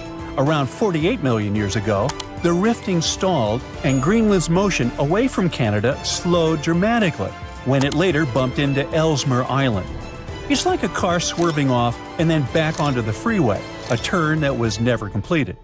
That's basically what happened. A chunk of land got stuck between the motion. It didn't float off into the ocean like a new continent, and it didn't get pulled down into the earth either. It just stayed where it was, stranded beneath the water. But that's not all. This chunk has its own fault system, and scientists say it actually looks like a miniature version of the San Andreas Fault in California. Now, a fault is basically a crack in the Earth's crust where sections of rock slide past each other. Think of it as a place where the Earth's surface split and tried to slide sideways. In California, this movement still happens today and can cause earthquakes. But under the Davis Strait, it's a different story. The movement started, then suddenly stopped, like hitting pause in the middle of a big shift. It's a frozen moment in the planet's past, preserved right beneath the waves. For geologists, that makes the microcontinent under Davis Strait incredibly valuable. That sudden pause in motion helps explain why some chunks of land break away cleanly, while others twist, stall, or disappear. But this isn't just academic. By studying how continents break apart or stall, scientists can better predict future shifts in land, fault lines, and seismic activity. And predicting earthquakes and geological hazards could prove quite valuable to everyone. Knowing how microcontinents form could help us anticipate how the planet's surface might shift over millions of years, which affects everything from climate models to resource availability. But even just the technological advancement needed for such discoveries is greatly beneficial. The same tools used to map this hidden land are used for oil exploration, laying undersea cables, climate monitoring, and even search and rescue missions. Speaking of technology, for a long time, this hidden landmass near Greenland remained invisible. Just 10 or 15 years ago, the ocean floor under the Davis Strait was basically a mystery. It's deep, almost frozen, obviously not the easiest place to explore. But today, thanks to modern tools, a new continent discovery could be just a matter of time. Scientists can finally see and hear what's going on under all that water. First, they use seismic reflection imaging. That's a method where ships send sound waves down to the ocean floor and record how they bounce back. Various layers of rock reflect sounds in different ways, which helps build a picture of what's hidden underneath. It's kind of like how bats use echoes to see in the dark. Satellites also play a role in collecting gravity data. This may sound strange, but different types of rocks have slightly different weights. Heavier rocks create stronger gravitational pull, and satellites can measure those tiny differences. Another tool commonly used for these explorations is underwater sensors, which sit quietly on the seafloor and listen for natural vibrations, like mini earthquakes or shifts in rock. These vibrations help scientists figure out what the crust is made of and how thick it is. They're basically ears on the ocean floor. They also most likely used AUVs, or autonomous underwater vehicles, basically robot submarines that can scan the seafloor in high resolution even under thick ice. In any case, scientists are very excited because this new continent discovery is more than just a geological surprise. It's what they call a natural laboratory. The study of the microcontinent Davis Strait offers a rare opportunity to understand how microcontinents form, evolve, and sometimes fail to fully separate. It also reminds us that Earth's crust isn't as neatly divided as we once thought. Beneath the ocean, there may be other hidden landmasses near Greenland or elsewhere, almost continents just waiting to be found. This lost continent of Canada may not have made it as a fully fledged landmass, but its discovery is already reshaping how we view plate tectonics. And thanks to advances in technology, places we once ignored are now offering up secrets about the planet's deep past, and maybe even its future. The strongest earthquake ever to strike east of the Mississippi River that happened over 200 years ago was never over, according to some scientists. Most earthquakes last seconds to minutes, And the official record breaker so far is a silent one in Sumatra that was going on for 32 years. This slow slip event triggered a massive quake and a tsunami. So if it's true that the New Madrid earthquake is still sending aftershocks, we'll have a new top name for this sad list. The earthquake started in December of 1811 with a powerful quake in a sparsely populated part of northeast Arkansas. They felt the shaking almost 1,000 miles away in the White House, and the tower bells were ringing in Boston, even further away. It even made the mighty Mississippi flow backward for a few minutes over new waterfalls formed by shifted ground. The town of New Madrid, Missouri, completely disappeared in the disaster. The Earth wouldn't stay still until the end of January the following year, when things got serious again. A massive quake hit, this time near the junction of the Ohio and Mississippi rivers, right in the Missouri boot heel. Geologists believe it was a rupture on the New Madrid Fault, putting even more strain on the nearby Reelfoot Fault. Just when people thought it couldn't get worse, another 2 weeks of trembling passed, and the Reelfoot Fault snapped deep beneath New Madrid. Down in Tennessee, about 15 miles south of New Madrid, the ground uplift created Reelfoot Lake. Steamboats were chugging along the river, with thousands of trees floating and acres of woods torn apart by the quake. In St. Louis, Missouri, which is 160 miles away, buildings were badly damaged, and chimneys fell in Cincinnati, Ohio, 400 miles away. People all the way in Montreal, Canada, over 1,000 miles away, felt the earthshake. Seismologists have registered about 200 small earthquakes in the New Madrid seismic zone every year since 1974. Some researchers believe that up to 30% of those were aftershocks from those big quakes back in 1811 and 1812. In parts of the U.S. where there's not much tectonic action going on, these aftershocks could keep rumbling for years, maybe even centuries, after the big ones hit. Aftershocks are the Earth's way of releasing all that built-up stress from the main quake. When the ground shakes from the first earthquake, it puts a lot of pressure on the rocks nearby. And when those rocks can't take it anymore, they crack, causing even more shaking. That's the aftershock. And they can be pretty intense, especially right after the main quake, but weaken over time. Not all scientists agree that contemporary earthquakes have to do with those from 200 years ago. We mostly associate faults with those lines where Earth's plates meet.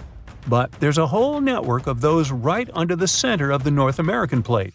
They're like relics from 750 million years ago, when North America was part of a supercontinent called Rodinia. When Rodinia started to break up, it left behind these rifts, weak spots in the Earth's crust that run deep beneath the modern Midwest. It could explain the earthquake action. An international team of geologists decided to take a fresh look at 3 major earthquakes that shook North America and end the debate. They used a new math method called the nearest neighbor. It says that if earthquakes are too close in space, time, and magnitude to be independent background events, then one is assumed to have triggered the other. Depending on how you look at the numbers, somewhere between 10 to 65% of the recent quakes in the region could be aftershocks of those historic earthquakes. And a huge quake that hit Charleston, South Carolina at the end of the 19th century might explain up to 72% of the earthquakes in the area since then. But not all places are the same, so the scientific debate continues. In 1774, British explorer James Cook noticed a glow in the distance. It was the volcano of Mount Yasur in Vanuatu. This bad boy had been spewing lava and ash ever since, and it's quite likely that it's been doing that for way longer. The volcano has been sitting at alert level since October 2016, which means things are really unsettled around there. They've even marked off a 2,000-foot radius around the crater to keep people safe. There have been low to moderate outbursts, shooting out ash, gas, and steam, and some bigger blasts throwing stuff outside the crater. Satellite images have picked up on some hot spots of sulfur dioxide plumes, showing that Yasur is still cooking up a big storm down there. Stromboli, one of the volcanic islands near Sicily, officially has the Guinness World Record as the longest continuously erupting volcano. It has been putting on a fiery show for over 2,400 years straight. Ancient sailors nicknamed it the Lighthouse of the Mediterranean. Most of the time, Stromboli's just spitting out spatter, but every now and then it throws in some lava flows or shoots up some moderately high fountains. Sometimes you might even catch a glimpse of steam-driven outbursts. Over 200 million years ago, the world went through a major makeover, with not one, not two, but 4 massive volcanic eruptions changing the game. It all happened in Rensselaer, a large chunk of island that used to be a supermassive volcano stretching across what's now British Columbia and Alaska. This volcanic activity might have helped dinosaurs grow from cat-sized critters into giants we saw in Jurassic Park. It kicked off a 2-million-year rainy season. It made the whole world hot and humid, and the dinos just loved it. Researchers dug deep into sediment layers beneath an ancient lake in China to uncover these secrets. They found traces of volcanic ash and mercury, clear signs of those epic eruptions. There were carbon signatures showing huge spikes in carbon dioxide levels, making the atmosphere toasty and the rain pouring down. It all happened in 4 separate pulses, each triggered by those monstrous volcanic blasts.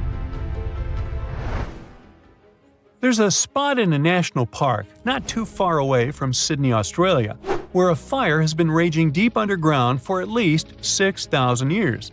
They call it Burning Mountain, and it's a coal seam fire, burning its way through a layer of coal beneath the Earth's surface. Once these underground fires start, they're pretty much impossible to put out. This ball of fire is up to 30 feet wide and extremely hot, but there's no flame, it's smoldering. The fire has been creeping along at a pace of about 3 feet per year. A local farmer first spotted it in the 19th century and thought it was a volcano. The people who have lived here for ages believe this place is sacred. They've used it for cooking and crafting tools, and tell that it started from a widow's tears or the torch of a hero. But experts think it could have been a lightning strike or coal heating up like a summer barbecue from the interaction with oxygen. Some say it might have been burning since before the dinosaurs roamed the Earth. No one knows exactly how long this mountain will burn or in what direction it'll move. Right now, the coal has enough oxygen to burn for centuries or even millennia without human intervention. The fire is heating up the mountain like a giant oven, making it crack and crumble, inviting in more oxygen to feed on. Even if humans decide to take action, these coal seam fires need truckloads of water and liquid nitrogen to tame them. Several years ago, explorers noticed that the smolder was creeping close to a cliff overlooking a little river, and depending on what the coal seam decides to do next, we could see some dramatic changes here in the coming decades. There could be flames with much more heat, or the coal seam could go deep, extinguish itself, and smolder out. So, since 2000, the world has been hit with more than 1,700 earthquakes with magnitude greater than 5. Many happened around the Ring of Fire, located around the Pacific Ocean. In North America, the biggest threat is the San Andreas Fault Line, which can create an earthquake of a magnitude higher than any other, earning it the spine-tingling nickname, the Big One. The potential destruction of California is a terrifying prospect that could have unimaginable consequences. But the Big One is just the beginning of what's to come. Bad news! Scientists have predicted an earth-shattering event that will occur in 2030. Like it or not, there's a 70% chance that we'll experience the Big One, and it will be an earthquake with a magnitude of 6.7. The San Andreas Fault Line will cause the Big One, but what is scary is that we can't predict it. On the other hand, a massive earthquake occurs every 100 years. This means there's always time to prepare for a natural disaster. If we traveled back in time, we'd see a few significant earthquakes like the ones that wiped out San Francisco and Fort Tajon. Buildings made a long time ago are not quake-proof. They will collapse. Even if they survive, you should not enter them. But buildings are not the most dangerous part. You should watch out for electrical lines and gas pipes. Your hill house might be lovely, but it is extremely unsafe. During quakes, the hill can turn into a massive landslide that will destroy everything in its path. Say goodbye to road trips because all the roads will be ruined. You should have some spare water and food since you won't be able to go to the supermarket. This disaster won't be cheap. It will cost the U.S. around $200 billion to recover from the quake. At least the earthquake will not trigger tsunamis. But there's something that can cause more damage than the big one. The notorious Cascadia Subduction Zones start in California and ends up all the way in Vancouver, Canada. The San Andreas fault line is nothing compared to this zone. It can wipe the whole coast off the face of the Earth, an example of hyperbole. Subduction zones are tectonic plates forced to be one under the other and constantly pulling apart. One is called the North American Plate and the other is the Juan de Fuca Plate. Zones like these are not to be messed with, since they are terrifying hotspots for earthquake activity and extremely dangerous because they cause massive underwater quakes. But they are underwater, so what can they do to us? Well, they can cause giant tsunamis, flooding cities, and destroying the coastline. Right now, the most active zone is the Ring of Fire. The Cascadia Zone might be less active, but it is like a sleeping beast that can wake up and destroy everything in its path, causing a groundbreaking earthquake. The last time all this stress was released was in the year 1700. Unlike the San Andreas quake, this one will cause massive tsunamis and much bigger shocks. Let's hope you'll be camping in an open field at that time, because most buildings and bridges will likely be destroyed. Also, be ready for the aftershocks, as they'll be devastating. Nature won't be spared either. Landslides will change animals' habitats. Even our homes will be changed forever. Luckily, there is a light at the end of the tunnel, and scientists are doing everything they can to ensure our safety. New rules are implemented. Every new building must be able to withstand massive shocks. They're developing modern warning systems, and every new infrastructure must follow strict quake-proof guidelines. The Juan de Fuca and the North American plates are locked together, but they won't stay like that forever. When they unlock, get ready for a massive shake. The closer you are to the epicenter, the more damage you'll experience. But even if you are lucky to be far away, you may still feel the ground shaking for some time. Now, if we compare the Cascadia Subduction Zone and the San Andreas Fault, we'll see how much more dangerous the Cascadia Zone is. In 1994, there was an enormous 6.7 magnitude earthquake in the Northridge area, close to the San Andreas Fault. Sadly, many people didn't make it, and some were injured. Back then, buildings were not strong and earthquake-proof, and many of them were damaged. The Cascadia Subduction Zone can potentially cause a magnitude 9 earthquake. A magnitude 6 quake has the power of around 44 million pounds of dynamite, but a magnitude 9 has the power of 44 trillion pounds of dynamite. The strongest ever recorded quake was in Chile. Its magnitude measured 9.5, and it destroyed most everything. So let's say you've survived the quake, but the struggle is far from over. Soon after, a massive tsunami will strike, with waves that might reach up to 100 feet in some areas. That's so unlike the San Andreas earthquake, which can't produce any significant waves. So say goodbye to your beautiful garden, since salt water will destroy trees and plants, changing the environment for a period of time. The only positive thing will be you won't need Halloween decorations, because all those dried-out trees will resemble a ghost forest. The combination of waves, quakes, and the sheer size of the area will make this natural disaster much more dangerous than any caused by the San Andreas Fault or the so-called Big One. A quake similar to this happened around 300 years ago. Many more have been recorded in the past 3,500 years, proving that they continually occur every 400 to 600 years. So, technically, we have around 100 to 300 years before the next big one hits. We still have no idea how exactly the Cascadia Subduction Zone works, because we discovered it in 1970. This zone is super scary because it can cause big earthquakes. It was found by accident when researchers studied the Ring of Fire. They wanted to know if this area had caused any trouble in the past years, and the proof was under their noses. In Washington, there is a horror forest where nothing has been growing for years. When researchers tested the soil, they found a tremendous amount of salt. They put two and two together and concluded that a massive tsunami had been the reason. Experts still didn't know when the forest was destroyed. But Japan kept records of a gigantic earthquake that had a similar effect. It was the one that happened in the year 1700. There is a 1 in 3 chance that the next one will occur in 2050. You must know how to survive the Canadian earthquakes and make it out unscathed, so listen carefully. Those who live in this area have almost no experience with earthquakes like this one. Surviving the quake is relatively easy, but the tsunami coming afterwards is the real danger. After the shake, find the highest ground and go there. Only bring the essentials, like food and water. Yeah, leave your baseball card collection at home. After the first hit, don't try to go down. Seismologists say that most likely there will be a few more waves, and they have proven this.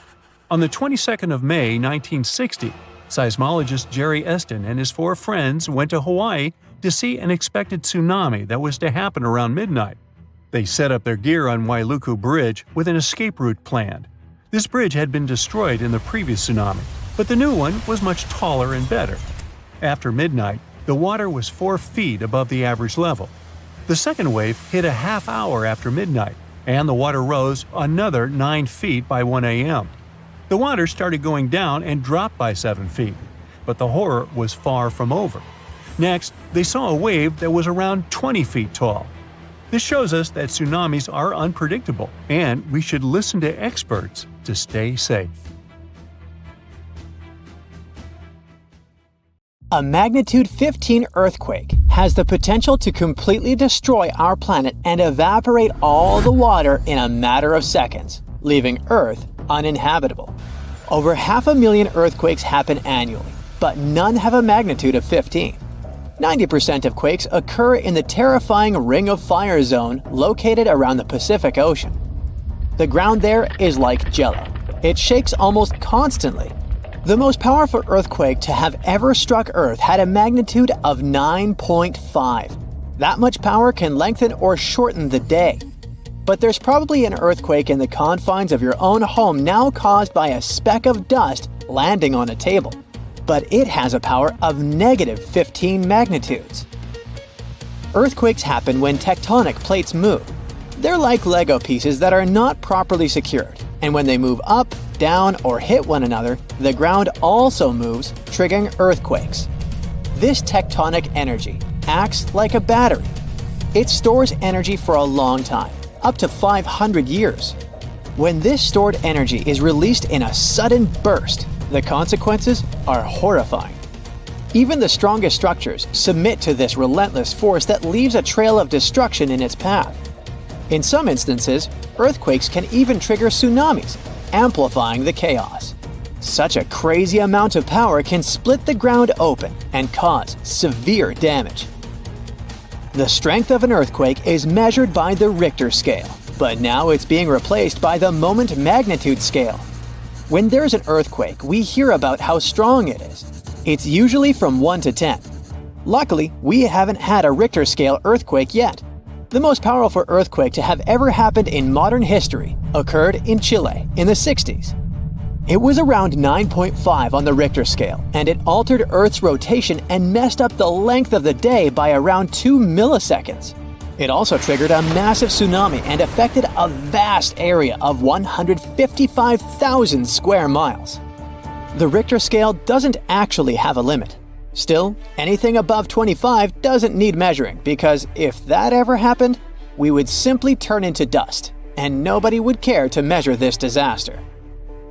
As we said, the strongest earthquake had a magnitude of 9.5. If this magnitude had been just 0.5 stronger, it would have created a ruptured line 2,174 miles long. That is almost 7 times the size of Wyoming. A magnitude 11 earthquake would create a crack halfway around the world.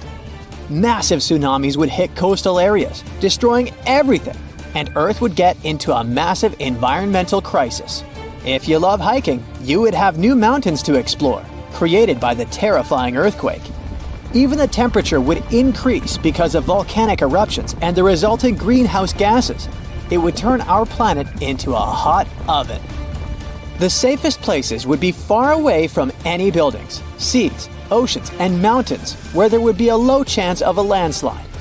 Countries unprepared for earthquakes would be totally destroyed, and cities would turn into piles of rubble and dust. Going up on the Richter scale would only make things worse. But don't worry, an earthquake of that power is impossible. Earth's crust doesn't have enough energy to produce such earthquakes. But there is something that has much more power and can produce mega earthquakes. Asteroids are powerful enough to destroy our planet, as we all know from the dinosaur era. That asteroid was around 6 miles long and it caused massive damage to the planet. It triggered earthquakes that shook the ground constantly for months. These terrifying quakes were about 50,000 times stronger than the Chile earthquake. They also triggered a tsunami that was 30,000 times more powerful than the Indian Ocean tsunami. And the latter was one of the most devastating tsunamis to have ever struck Earth. The earthquakes caused by the asteroid had a magnitude of 11, making it the most powerful and scariest natural disaster ever. And let's hope it stays that way. The Indian Ocean tsunami affected only certain areas of the world. Meanwhile, the asteroid tsunami affected every part of the world and had 33-foot-tall waves. Even if you had traveled to the most remote place on Earth, you wouldn't have been able to hide from this Grim Reaper. A 15-magnitude earthquake wouldn't be 15% stronger than the Chile earthquake. The scale doesn't work like that. It would be around 100 million times more powerful than a 9.5 magnitude quake. It could make all the water on Earth evaporate, leaving us devastated and without any H2O to survive. All ecosystems would collapse, all food chains would be broken, and only some super strong bacteria would probably survive the impossible. That is only a fraction of the frightening things that could happen. The ocean is like the AC for our planet. Without it, Earth would be super hot. The ocean also serves as a shield from the sun's powerful rays.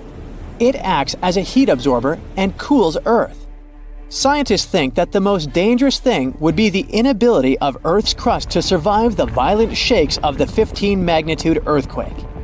If our planet miraculously survived and didn't turn into dust, there would be massive openings in its crust. The ground would become gelatinous. It would randomly move up, down, left, and right, and no building would survive that. Our civilization would be brought back to the Stonehenge era. Tectonic movements like this are devastating. A similar thing happened in Japan when tectonic plates moved 165 feet from each other and then snapped back together, creating a 9-magnitude earthquake. No place on Earth is immune to this bone-chilling natural phenomenon.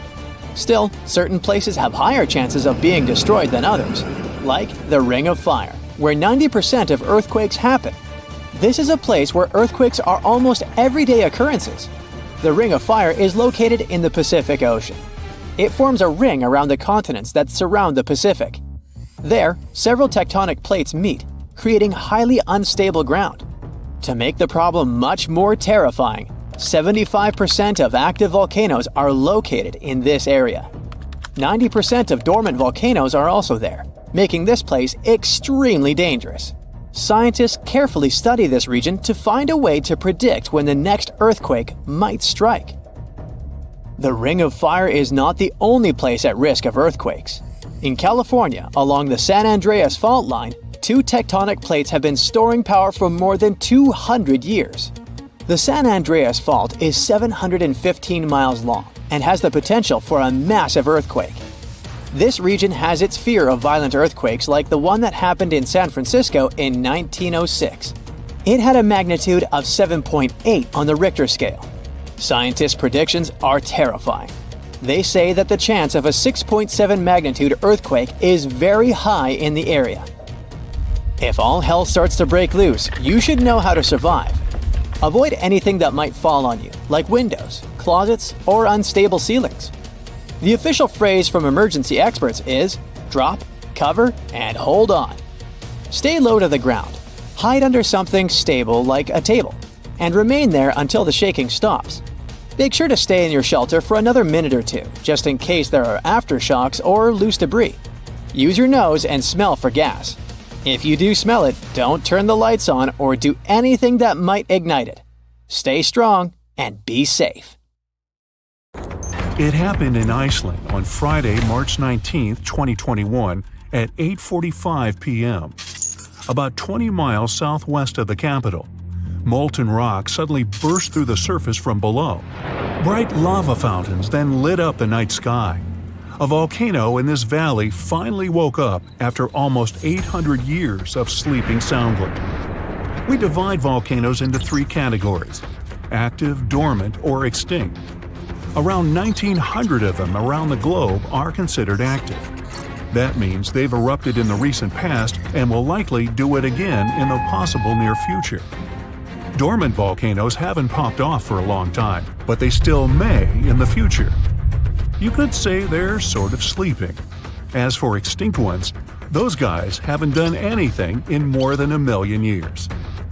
The eruption in Iceland wasn't super explosive, and this all happened 6 miles from the nearest town, so everyone was perfectly safe. Many even came to see it up close, while other brave visitors tried to fry eggs and bacon on the lava. Just be careful not to burn your breakfast black. Lava can be over 2,000 degrees Fahrenheit. It burns everything in its path. Yet it also produces some of the most fertile land for agriculture. This eruption gave a relatively small amount of lava at first, but it's been spreading across the valley in different directions, forming a sort of shield that's constantly growing. You can never really predict how fast a lava flow will be until you see it. It all depends on how thick it is and how steep the mountain slope. Lava can ooze slowly at about 20 feet a minute, a fraction of the average person's walking speed. Or it can flow as fast as 30 miles per hour, which even the fastest person on Earth can't outrun. But the lava isn't even the most dangerous thing about volcanoes. That would be the toxic gases spewing from the eruption. And those spread faster and further than the lava flow. Luckily, in Iceland's case, the wind has been blowing these gases away from residential areas. Scientists weren't surprised this volcano erupted. They knew it was coming. Increasingly stronger earthquakes had been shaking this area for the past 15 months. There were 50,000 earthquakes within just the 3 weeks leading up to the eruption. That's 100 per hour. The volcano has been active since March, and geologists say this could last for weeks, months, years, or even decades of constant eruptions in the area. Mount Shasta is in the top 5 most dangerous volcanoes in the U.S., so geologists are keeping a close eye on it. The last eruption was in 1250. I wasn't around then, but this volcano erupts every 600 to 800 years. Which means tick-tock, we're due any day now. About an hour from Portland, Oregon, there's an active volcano that last erupted in the 19th century. Next time it goes off, scientists think it'll produce larger amounts of ash and dust. This could cause an electrical blackout and make water unsafe to drink in the area.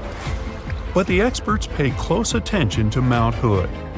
They'll be able to give plenty of warning so people can react in time. Kilauea is one of the most active volcanoes in the world. It's been erupting almost constantly since 1983, making it also one of the longest eruptions known on Earth. It's the youngest land volcano in Hawaii. Volcanoes can take thousands of years to form, but others can pop up practically overnight. A volcano in Mexico just erupted in an open field in 1943 and started growing from there. Within a year, it was almost 1,500 feet tall. When the eruptions finally stopped 9 years later, the mount had reached a height of over 9,200 feet. Mount Fuji is an iconic symbol of Japan. The last time it erupted was in 1707, and it sent a shower of burning rocks as far as 60 miles away.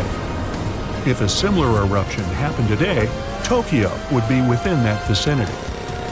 Mount Fuji is right on the Ring of Fire, that horseshoe-shaped region in the Pacific Ocean full of active volcanoes and earthquakes. From one end to the other, it's almost 25,000 miles long. It could wrap all the way around the Earth's equator. In January 2020, Taal volcano in the Philippines started spewing lava, sending huge plumes of ash half a mile up into the sky. The eruption even triggered a rare phenomenon, a dirty thunderstorm.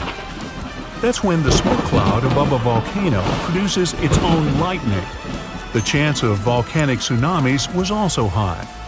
Those are usually caused by tectonic movements that occur because of volcanic activity. Taal has erupted more than 30 times in the last 450 years. This volcano in Ecuador last erupted in 2016. Scientists think it might be showing some early warning signs of magma on the move. This is an active stratovolcano, a specific cone-shaped type with steep sides.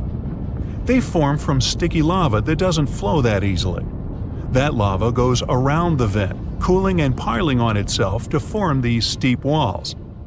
These types are more likely to produce explosive eruptions like the ones we see in movies. Ruapehu is the oldest national park in New Zealand, a volcanic wonderland where you can closely see all those steaming craters, magnificent lakes, and unusual rock formations. It last erupted in 2007 and has had 10 eruptions since the mid-19th century. But eruptions, lava flows, and toxic gases aren't the only danger coming from volcanoes. There's also a thing called lahar, a kind of volcanic mudflow of debris. In between eruptions, snow melts and a lake forms in the caldera. If the last eruption brought mud, ash, and rocks in the lake, it becomes dangerously full. In that case, only a temporary dam holds it back. Indonesia has the biggest number of active volcanoes in the world, including one called Anak Krakatoa. It means child of Krakatoa, and its famous parent isn't far away. A huge tsunami in 2018 partially woke Junior, a scary thought since Senior had one of the most powerful eruptions ever seen on this planet in 1883. Krakatoa's boom was the loudest sound ever heard. People over 2,000 miles away could hear the explosion. The sound wave circled the globe 7 times, and scientists say it's hard to predict this volcano's eruption patterns. Mount Yasur in Vanuatu is one of just a few volcanoes in the world where you can see a lava lake. Tourists even go there to peer over the edge and get a look at the burning, bubbling lake below. Well, except for when the volcanic activity goes to levels 3 and 4 out of 5. That means there are more intense earthquakes, volcanic tremors, or steam, gas, or ash ejections. Then this place is off limits because, duh. This volcano in the DR Congo has the most active and largest lake volcano in the world. And all that lava is unusually fluid, meaning it travels faster and further than the stuff coming out of most volcanoes. It's certainly not amongst the tallest ones, but Ethiopia's Erta Ali is unique in that it has a lava lake almost constantly, which is pretty rare. The locals call it a smoking mountain because its lava lake often causes eruptions. This volcano is near the Danakil Depression, one of the hottest places on our planet. Merupi has been erupting on a regular basis since the mid-16th century. This volcano helps scientists do crucial research on how eruptions work and how they can warn people in time. After it was dormant for a while, this volcano in central Mexico sprang back to life in 1994. Ever since then, it's been producing huge mud flows and strong explosions in unpredictable intervals. In the past, enormous eruptions coming from this giant buried entire cities in pyramids. Imagine staying in a hotel and waking up to the magnificent view of a massive volcano covered in glowing rivers of lava and clouds of ash. When it lets off heat, visitors to this area in Guatemala take a chance to roast some marshmallows there. One of the most active volcanoes on Earth is on a small island north of Sicily. Stromboli has regular explosions, together with glowing lava coming from vents inside the crater. Not too far away is Etna, Europe's most active volcano and one of the biggest continental ones in the world. By the way, Earth definitely isn't the only planet with volcanoes. The largest one in our solar system is on Mars. It would cover the entire state of Arizona, and it rises nearly 3 times higher than Mount Everest. Ooh, don't look down. In Asia, there's a bridge that is way longer than you'd think should even be possible. The HZMB stretches 34 miles over open water, which makes it the longest sea bridge in the world. So if something this massive can make it across rough waters, why can't New Zealand just build a bridge between its 2 main islands? After all, we're talking about a distance of just 14 miles. And a bridge like that could seriously change life for both locals and tourists. People could just hop in a car and drive from Wellington to Picton.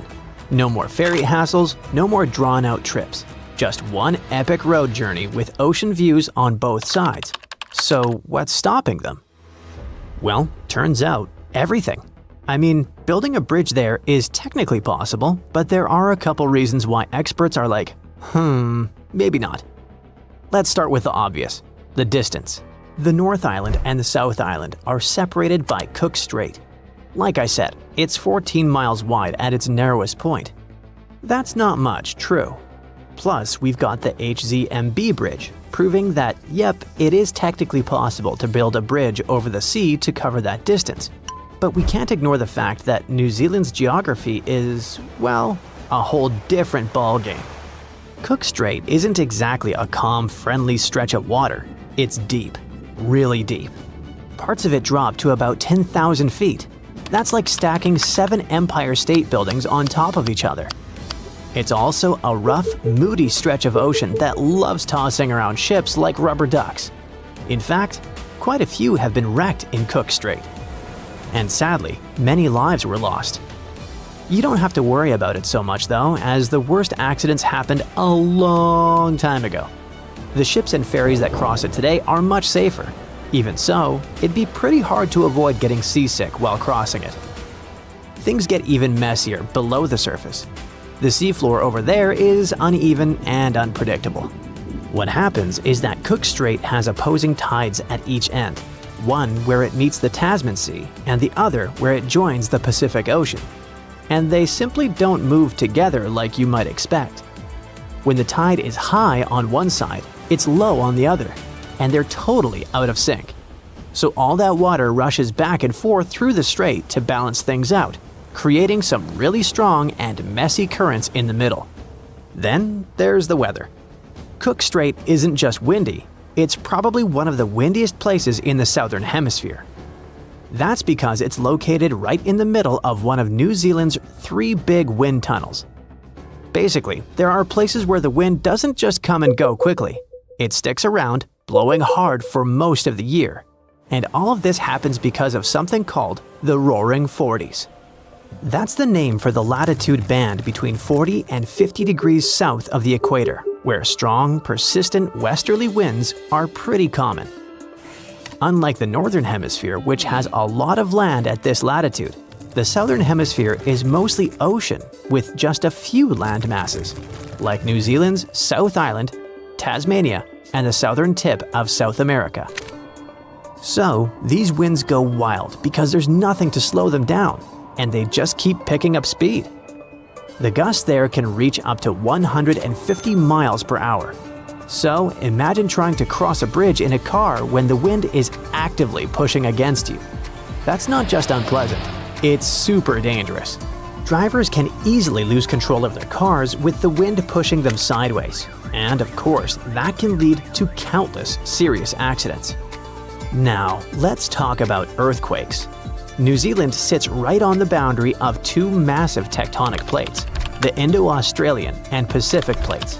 It's basically in the middle of a collision zone. And about 14,000 earthquakes happen in and around the country every year. Of those, only about 200 are big enough to be felt.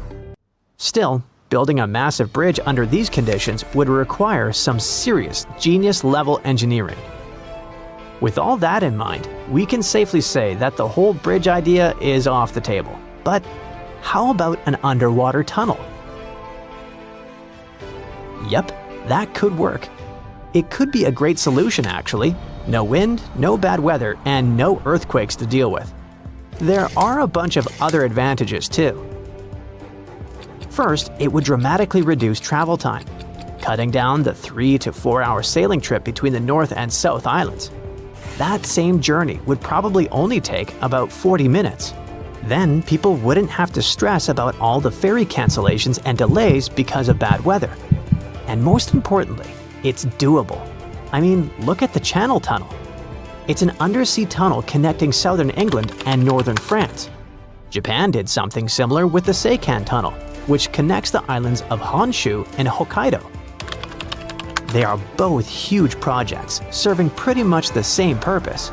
So why on earth isn't New Zealand already building this tunnel?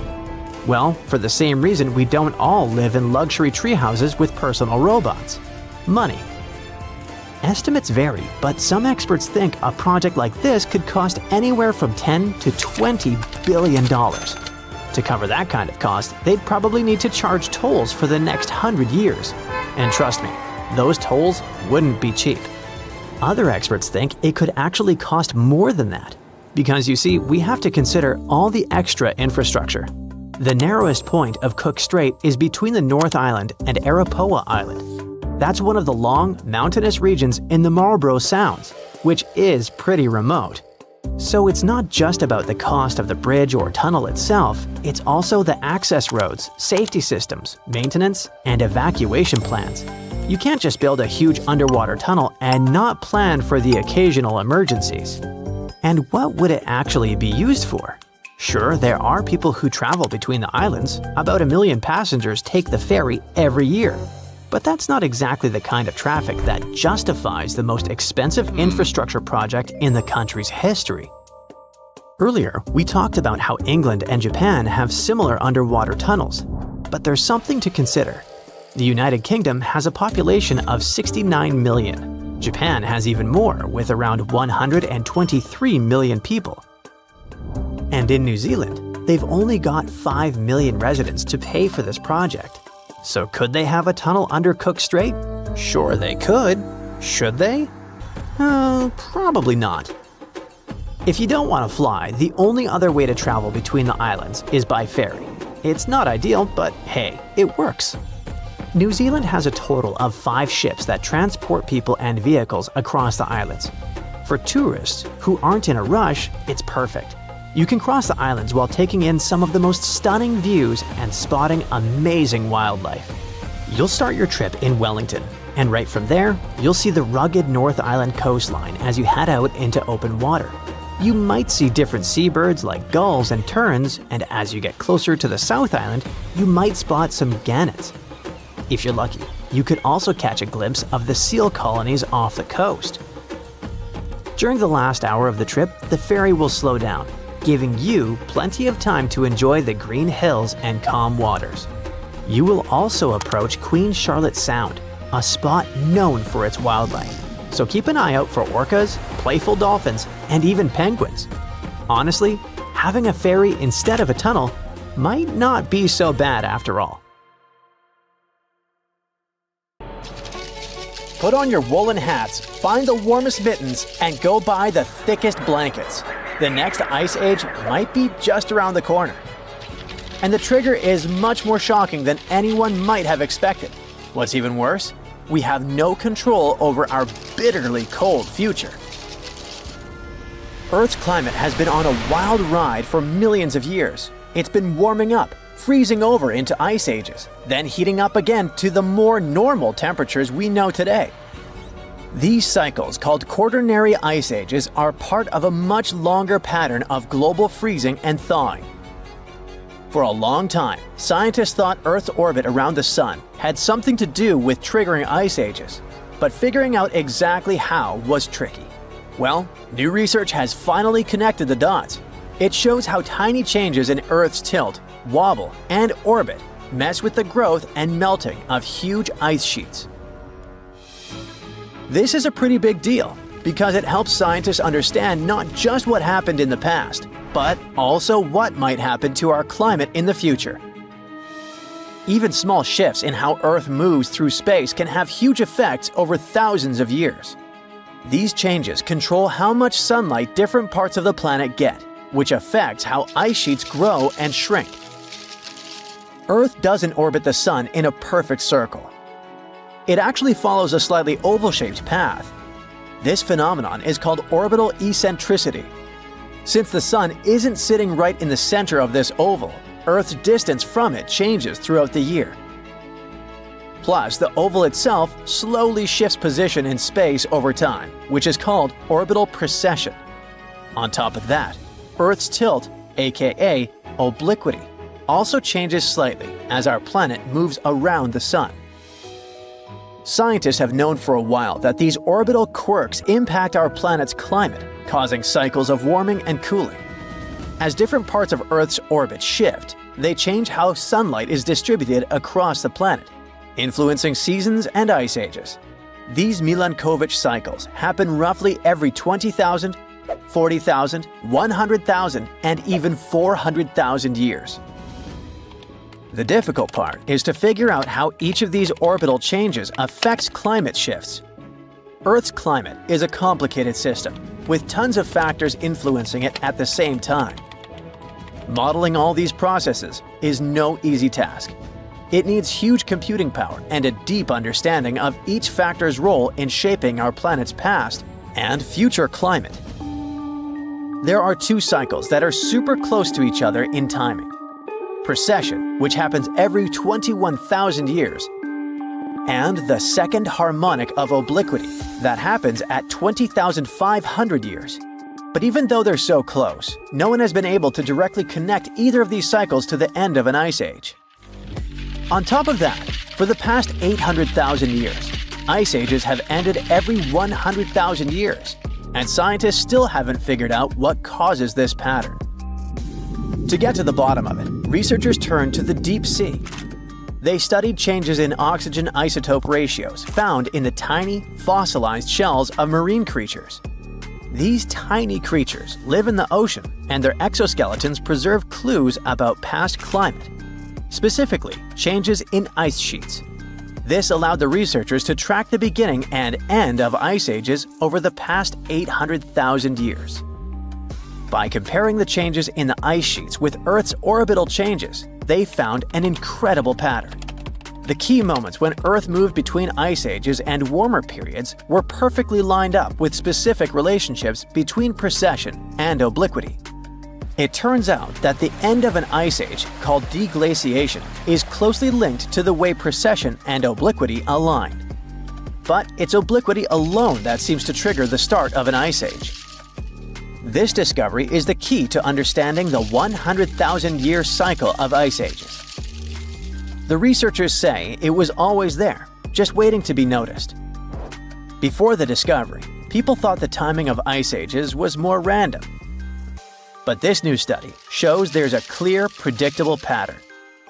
This means we might actually be able to predict when ice ages will happen in the future. Right now, Earth's tilt is slowly decreasing, and in about 11,000 years, it'll hit its lowest point. Based on the team's calculation, the next ice age is expected to begin before then. At the same time, according to the latest reports, humans have already started pushing Earth's climate off its natural path by releasing greenhouse gases. Another thing scientists are warning about is a massive shift that's happening in the Atlantic Ocean, and it could drastically change the world's climate. The Atlantic Meridional Overturning Circulation is a system of ocean currents that moves warm and cold water around the planet. And right now, it is showing signs of weakening. What will happen if it collapses? Freezing temperatures in Europe, extreme weather across the world, shifting monsoons, and even an Amazon rainforest drying up. And the scariest part? Some researchers say there's a 95% chance this could happen before the end of the century. Think of the AMOC like a giant conveyor belt in the ocean. Warm, salty water from the tropics flows north towards Europe and North America. When it reaches colder areas, it cools down, becomes heavier, and sinks to the bottom of the ocean. This deep, cold water then moves southward, while fresh, warm water from the equator keeps flowing north to replace it. This system helps regulate global temperatures, keeps Europe's winters mild, and prevents the US East Coast from flooding. It also controls monsoon patterns that bring seasonal rain to parts of Africa, South America, and Asia. Without it, the world's climate would look completely different. Right now, melting ice from Greenland and Antarctica, along with increased rainfall and river runoff, is dumping too much fresh water into the North Atlantic. Since fresh water is lighter than seawater, it disrupts the sinking process that keeps the AMOC moving. If too much fresh water builds up, it will mess up the entire system. And once it collapses, there will be no reversing it, even if the climate later cools down. Scientists have seen two big warning signs. First of all, the warming of the ocean off the US East Coast, which suggests the AMOC is already slowing down. Plus, there's a cold blob of water south of Greenland. It might be a sign of the weakening of the ocean current, and that's exactly what happens before the system fails. What would happen if the AMOC fully shut down? Europe would enter an ice age. The AMOC plays an important role in keeping Europe's winters relatively mild by bringing warm water north. If this process stopped, Europe would be plunged into deep winter. London's climate would drop by 18 degrees Fahrenheit, making it feel like northern Canada. Stockholm could get up to 54 degrees Fahrenheit colder, turning it into Siberia-like conditions. And snow and ice would cover much of northern Europe year-round. Next, monsoons would shift, leading to severe droughts. The AMOC helps regulate tropical rainfall, especially in Africa, South America, and Asia. If it collapsed, West Africa's monsoons would shift or disappear, leading to devastating droughts and a massive food crisis. The Amazon rainforest could dry up, transforming into a savanna or grassland. In India and Southeast Asia, monsoon rains would disappear, and millions of people rely on them for agriculture. The US East Coast could see catastrophic flooding. With the AMOC weakening, water is already piling up along the US East Coast, triggering higher sea levels and stronger hurricanes. If the system shut down, sea levels would rise by up to 3.2 feet, which would make the coastal cities more vulnerable to flooding. Finally, hurricanes and extreme storms could become even more powerful because of warmer waters along the coast. Now, how close are we to disaster? For thousands of years, the AMOC has remained stable, but recent studies suggest it's weaker now than at any point in the past 1,600 years. Ocean temperatures are hitting record highs, and many researchers believe we are dangerously close to the tipping point. A study published in Nature claims that if greenhouse gas emissions continue at their current pace, there's a 95% chance that the AMOC will collapse before 2100. On January 26, 1700, one of the biggest earthquakes in history hit off the coast of the United States. It had a magnitude of 9, which puts it in the top 10 most powerful earthquakes ever recorded. This earthquake triggered a huge tsunami and changed the coastline all the way from southern British Columbia down to northern California forever. Back then, the area wasn't very populated, but thanks to some clever research, scientists figured out exactly what happened that day by looking at old geological records, tree rings, and even some history from Japan. On the same day as the earthquake, a massive tsunami also hit Japan's eastern coast. For a long time, no one connected the two, but in the 1980s and 90s, researchers realized the tsunami in Japan had been caused by the earthquake in the Pacific Northwest. They were also able to pinpoint the exact day, January 26, 1700. They even found old trees in coastal Washington that had all perished around the winter of 1700, which matched up perfectly with the timing of the earthquake. The earthquake came from the Cascadia Subduction Zone, a fault where the Juan de Fuca plate slides under the North American plate. This fault stretches about 700 miles, from northern Vancouver Island in British Columbia to Cape Mendocino in California. The pressure from the moving plates builds up over time, and eventually, another big, devastating earthquake will hit the same region. It's just a matter of time. By looking at the geological records, past tsunami deposits, and signs of land level changes, scientists can figure out how often these huge earthquakes happen. Emergency planners have been preparing for the next big quake, often calling it the big one. Scientists believe earthquakes in the Cascadia Subduction Zone happen every 200 to 1,000 years. And since the last major one was over 300 years ago, the Pacific Northwest is definitely due for another. When it happens, the earthquake is expected to be as big as the one from 1700. But this time, it'll affect around 15 million people. The devastation will be severe. Buildings will collapse, roads and runways will crack, and bridges will fall. Communication in and out of the area will be cut off. But the worst part? The earthquake will trigger a massive tsunami that might hit parts of the Washington coast in as little as 10 minutes. It's not a matter of if, but when the Cascadia Subduction Zone will break. When it happens, it will be the worst disaster the US has ever faced.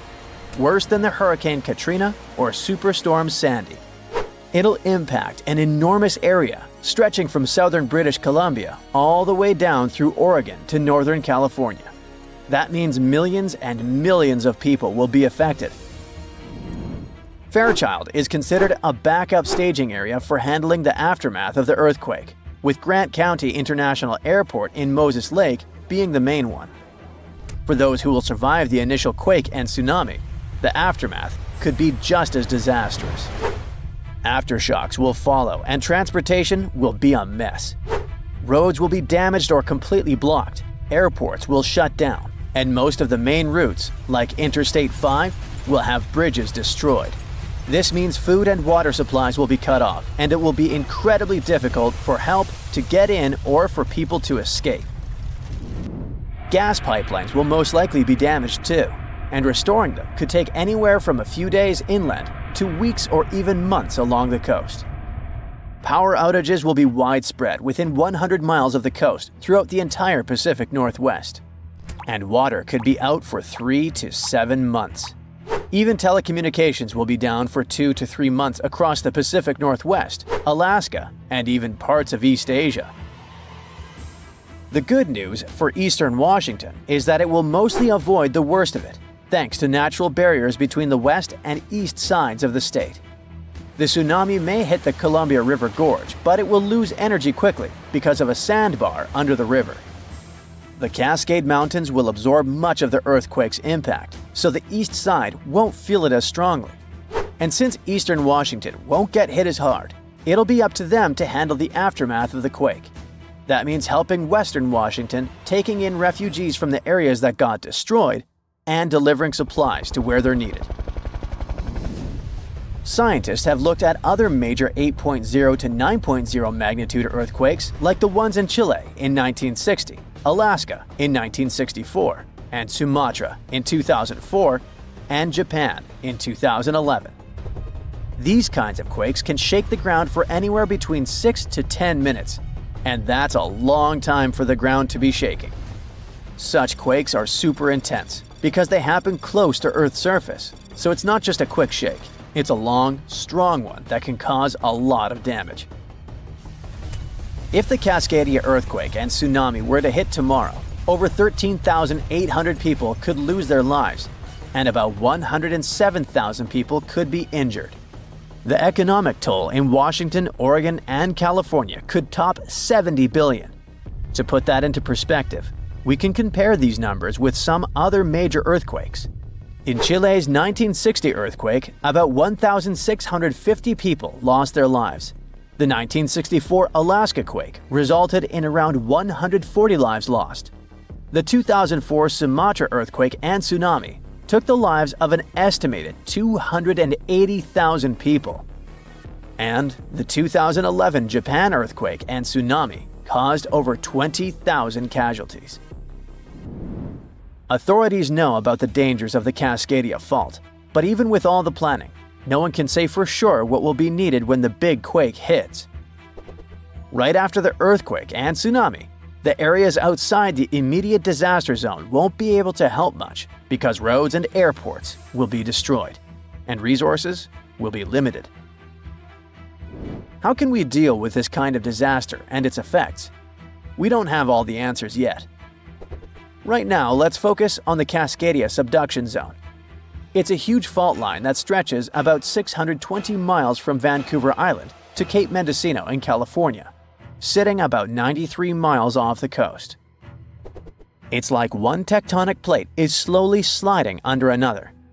When the plates are close to the surface, about 18 miles deep or less, they get stuck because of friction, kind of like pushing two rocks together. Over time, this creates a lot of pressure. When the pressure finally becomes too much, the plates slip, causing a massive earthquake. This is called a megathrust earthquake, and it can be huge. Below the area where the plates are stuck, there's a zone where the plates move really slowly. We're talking about just a few inches every few months. This slow movement helps to release some of the pressure, but it also builds up more pressure on the parts of the fault that are still stuck. This means that over time, it increases the chances of a huge earthquake happening. These massive quakes, called Great Subduction Zone earthquakes, can be stronger than magnitude 8.5. Megathrust earthquakes are the biggest earthquakes that happen. They can go over a magnitude of 9.0, which is insanely powerful. Just to put it in perspective, a magnitude 9.0 earthquake releases 1,000 times more energy than a 7.0 and 1,000,000 times more energy than a 5.0. These earthquakes happen when a lot of pressure builds up in a part of the fault that's locked, which means the plate can't move past each other. When that pressure gets too high, the fault finally ruptures, releasing all that built-up energy in one massive shake. The Cascadia Subduction Zone is super long. That's why if it were to rupture all at once, it could produce a large earthquake. Scientists have studied this region and found that about 18 miles below the surface, the fault is completely locked. The plates there aren't sliding past each other. But deeper down, the plates start to slide more smoothly, causing less friction. This is important because it tells us how much stress is building up in that locked zone, and how it could eventually lead to a major earthquake. This invisible line divides the world into two parts, and most animals, fish, and birds, for some reason, can't cross it. The line is called the Wallace Line, and it runs between Australia and Asia. It has its name after Alfred Russel Wallace, a British scientist and explorer who discovered it in 1859. He traveled to Asia to explore a group of islands called the Malay Archipelago. As Wallace walked through the jungles, climbed hills, and sailed on boats, he noticed something like an invisible wall. On its west side, in places like Borneo and Sumatra, he saw animals you might find in Asia. There were big rhinos munching on leaves and monkeys swinging from tree to tree. The forests were full of life, with all kinds of animals you'd expect to see in a jungle. But in places like Sulawesi and Lombok, just across the imaginary line he came up with, Wallace found animals more like the ones in Australia and colorful birds like cockatoos. The behaviors of animals differ on different sides of the Wallace Line. Some creatures are great at traveling across tough barriers like water, but others are not. For example, bats can fly across open water, but they sometimes cross the Wallace Line. On the other hand, big animals that live on land like elephants usually stay on just one side of the line. Some birds are shy and like to stay hidden in thick bushes and trees to avoid predators. They wouldn't feel safe flying over wide stretches of water with no place to hide. Plants don't stick to the Wallace Line as strictly as animals do, because they spread in their own unique ways, like with seeds carried by the wind, water, or animals. One plant genus, the eucalyptus, mostly stays on the Australian side, but one eucalyptus tree has made its way to the Philippines on the Asian side. Underwater, the Wallace Line doesn't matter as much. The area between the Wallace Line and Australia is called the Coral Triangle, and it's bursting with life. Now, after more than 150 years, scientists think they finally have an explanation of the Wallace Line mystery. They believe it all started about 35 million years ago, when Australia broke away from Antarctica and slowly moved up to crash into Asia. When this happened, the crash created a chain of islands called the Malay Archipelago between Asia and Australia. This caused extreme changes in the weather, which made the area very different and affected which animals could live there. Researchers used a computer model that looked at how more than 20,000 species of animals from both sides of the Wallace Line would have behaved millions of years ago.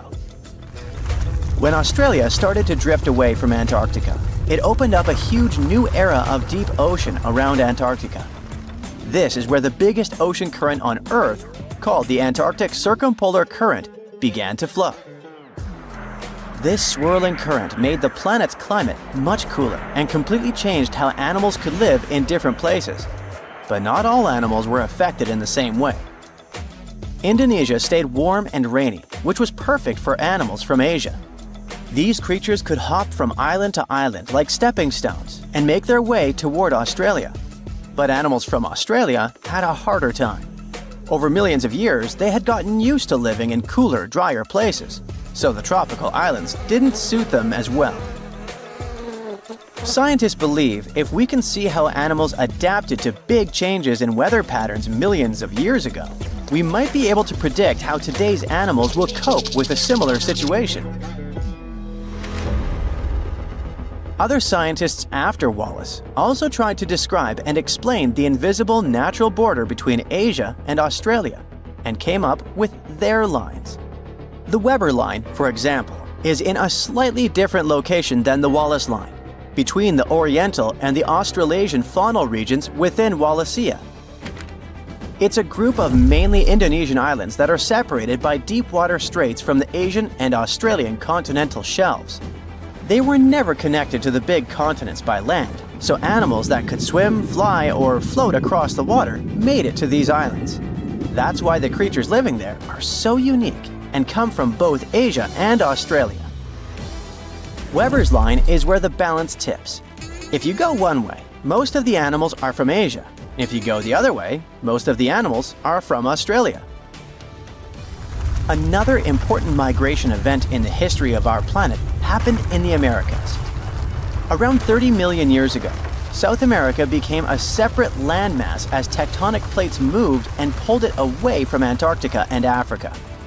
Once it was on its own, the animals living there started to evolve in unique ways and turned into creatures you couldn't find anywhere else in the world. There were animals we still see today, like opossums, giant rodents like capybaras and chinchillas, armadillos, anteaters, and sloths. Some of the animals from those times are now extinct. There were giant ground sloths, bigger than cars, roaming around.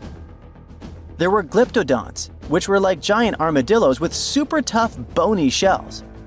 There were also huge, scary birds that couldn't fly but could chase down their prey. Up in North America, animals could still travel to other parts of the world through the Bering Strait. So North America was full of different animals like deer, bison, horses, camels, and even mammoths and mastodons. They all lived alongside predators like big cats, wolves, and bears. About 3 million years ago, the continents of North and South America got connected by a strip of land called the Isthmus of Panama. It formed because the tectonic plates shifted again. Some major volcanic activity between 25 million years ago also contributed to the process. Animals started to move between North and South America, and this long process went down in history as the Great American Interchange. During the Ice Age, huge glaciers in the north grew and shrank over tens of thousands of years. When the glaciers were at their biggest, they held so much water that the sea levels dropped, and forests probably turned into wide grassy plains. So animals had the perfect conditions to cross over. Giant ground sloths were among the animals that went up north from South America, all the way to Alaska. One special kind even roamed the chilly tundras alongside woolly mammoths and caribou. Lots of North American predators decided to explore the South. There were cats like cougars, jaguars, and saber-toothed tigers with their giant teeth. Wolves, foxes, otters, raccoons, and bears also joined the migration. The short-faced bear could stand up to 13 feet tall and weigh as much as a small car. South America also had some funny-looking animals called sanus, or South American native ungulates. These were hoofed mammals that evolved into all kinds of weird shapes while South America was isolated. Big animals from North America, for example, relatives of elephants with strange tusks, came to the south and became some of the largest creatures around. The ancestors of today's llamas settled in the Andes Mountains, and deer, tapirs, and peccaries thrived in the forests. Animals kept moving back and forth between the continents for thousands of years. But as the Ice Age ended, many of the bigger animals, like the giant ground sloths, couldn't adapt and disappeared. It seems North American animals were better at adapting to their new homes. You can find armadillos, porcupines, and opossums from South America in North America. But many of South America's most famous animals, like jaguars, llamas, and spectacled bears, left North America long ago. Scientists think South America's animals, after being isolated for millions of years, had a harder time dealing with new challenges when their ecosystems changed. Hey look, some magical stuff is happening around you. Let's check out some real photos of overwhelming phenomena our Earth offers, and I'll chat about the science behind them. The rainbow-colored scarf cloud is a very rare natural phenomenon. World Meteorological Organization says that this kind of cloud is called pileus clouds. Here's how this rainbow scarf cloud takes shape. There are accessory clouds that depend on a larger cloud system in their development. An accessory cloud widens horizontally and gets shaped like a cap at the top. It attaches itself to the upper part of another cloud. These clouds don't last long, similar in time to a regular rainbow. The main cloud underneath eventually rises and absorbs the rainbow cloud. Who wants to see the ocean glowing and glittering like the sky full of stars? This phenomenon is called bioluminescence. When it happens, waves start sparkling neon blue, thanks to a natural chemical process. Living organisms, such as tiny crustaceans and algae, use bioluminescence to trick predators, attract prey, or find potential mates. Sparkling nightlights have been photographed across Australia and the Indian Ocean. This form of ice is called hair ice. It looks like cotton candy, but it melts away with the sun, not rain. Hair ice is a very unusual phenomenon, and it only forms under specific conditions. It grows on the surface of particular kinds of wood at temperatures below 30 degrees Fahrenheit. If the weather is calm and humid, the hairs can grow up to 8 inches long. In 2015, scientists discovered the fungus responsible for this smooth, silky ice hair. The presence of this fungus leads to a process called ice segregation. The fungus prevents ice crystals from gathering into more stable shapes. I mean, ice can still form on these branches when there's no fungus, but it would be shaped just like normal, not hair-like, ice. So what does this fungus do to make this magic happen? Due to the liquid near the surface of branches is in contact with chilly air. This creates a thin layer of ice. It blends a thin layer of water between the ice and the wood pores. This results in a suction force that pushes the water out of the pores toward the ice at the surface. It freezes there and adds to the existing ice layer. The process repeats over and over. Here you go. Thin hairs of ice are pushed out of the wood. Lake Baikal in Siberia is famous for its crystalline waters. It's the largest freshwater lake on the planet by volume. It contains 20% of Earth's fresh water. It's also very wide. To put it in perspective, it's larger than Belgium. Plus, it's the oldest lake in the world, about 25 million years old. And when it freezes during the winter, large shards of transparent ice form on its surface. They appear turquoise because the lake has clear waters. These gem-colored ice structures on the lake's surface are called hummocks. Hummocks are ice splinters. When fierce winds around the lake push its waters into waves, they freeze into these turquoise blocks. Hummocks can be 32 to 39 feet high. Take a look at Naga fireballs. This natural wonder occurs in a specific area around the Mekong River in China. They appear throughout the year, but they're more common during the full moon in late autumn. How they appear is a mystery. These fireballs seem to rise from the water. They can go as high as 985 feet. They are like fireworks, disappearing just as rapidly. They typically have a reddish or orange glow. Did you know that earthquakes emit light too? It turns out that earthquake lights have been around for centuries. They appear before, during, or immediately after an earthquake. They're generally white or blue. The lights rarely last for more than a few seconds, so it's hard to capture them on camera. Yet, on rare occasions, they can shine for up to 10 minutes. Sometimes, they are at the epicenter, while at other times, they're seen up to 250 miles away. They have been spotted over the ocean, too. Scientists know for sure that how powerful an earthquake is somehow influencing this phenomenon. The lights have only been reported during earthquakes rating 5.0 or more on the Richter scale. Scientists have some theories, but it's still a bit of a mystery why the lights exist in the first place. Moonbows have similar principles to rainbows. They occur when the light gets reflected off water droplets in the sky, yet they are much rarer than rainbows. They can appear only under certain conditions. When the moon is very low over the horizon, the sky is dark, and water droplets are in the part of the sky opposite the moon. Halos, also known as circle rainbows, are an optical phenomenon forming high in the sky when the light gets reflected off ice crystals. They look like large circles of white or colored light circling the sun or the moon. The next one is not as rare as the others just mentioned. A sinkhole forms in the ground as a result of some form of collapse of the surface layer. Most sinkholes are caused by the chemical dissolution of carbonate rocks. They're usually circular and vary in shape and size, both in diameter and depth, and you don't want to drive into one of those. A fire whirl is a whirlwind induced by fire. Most of the time, it's composed of flames or ash.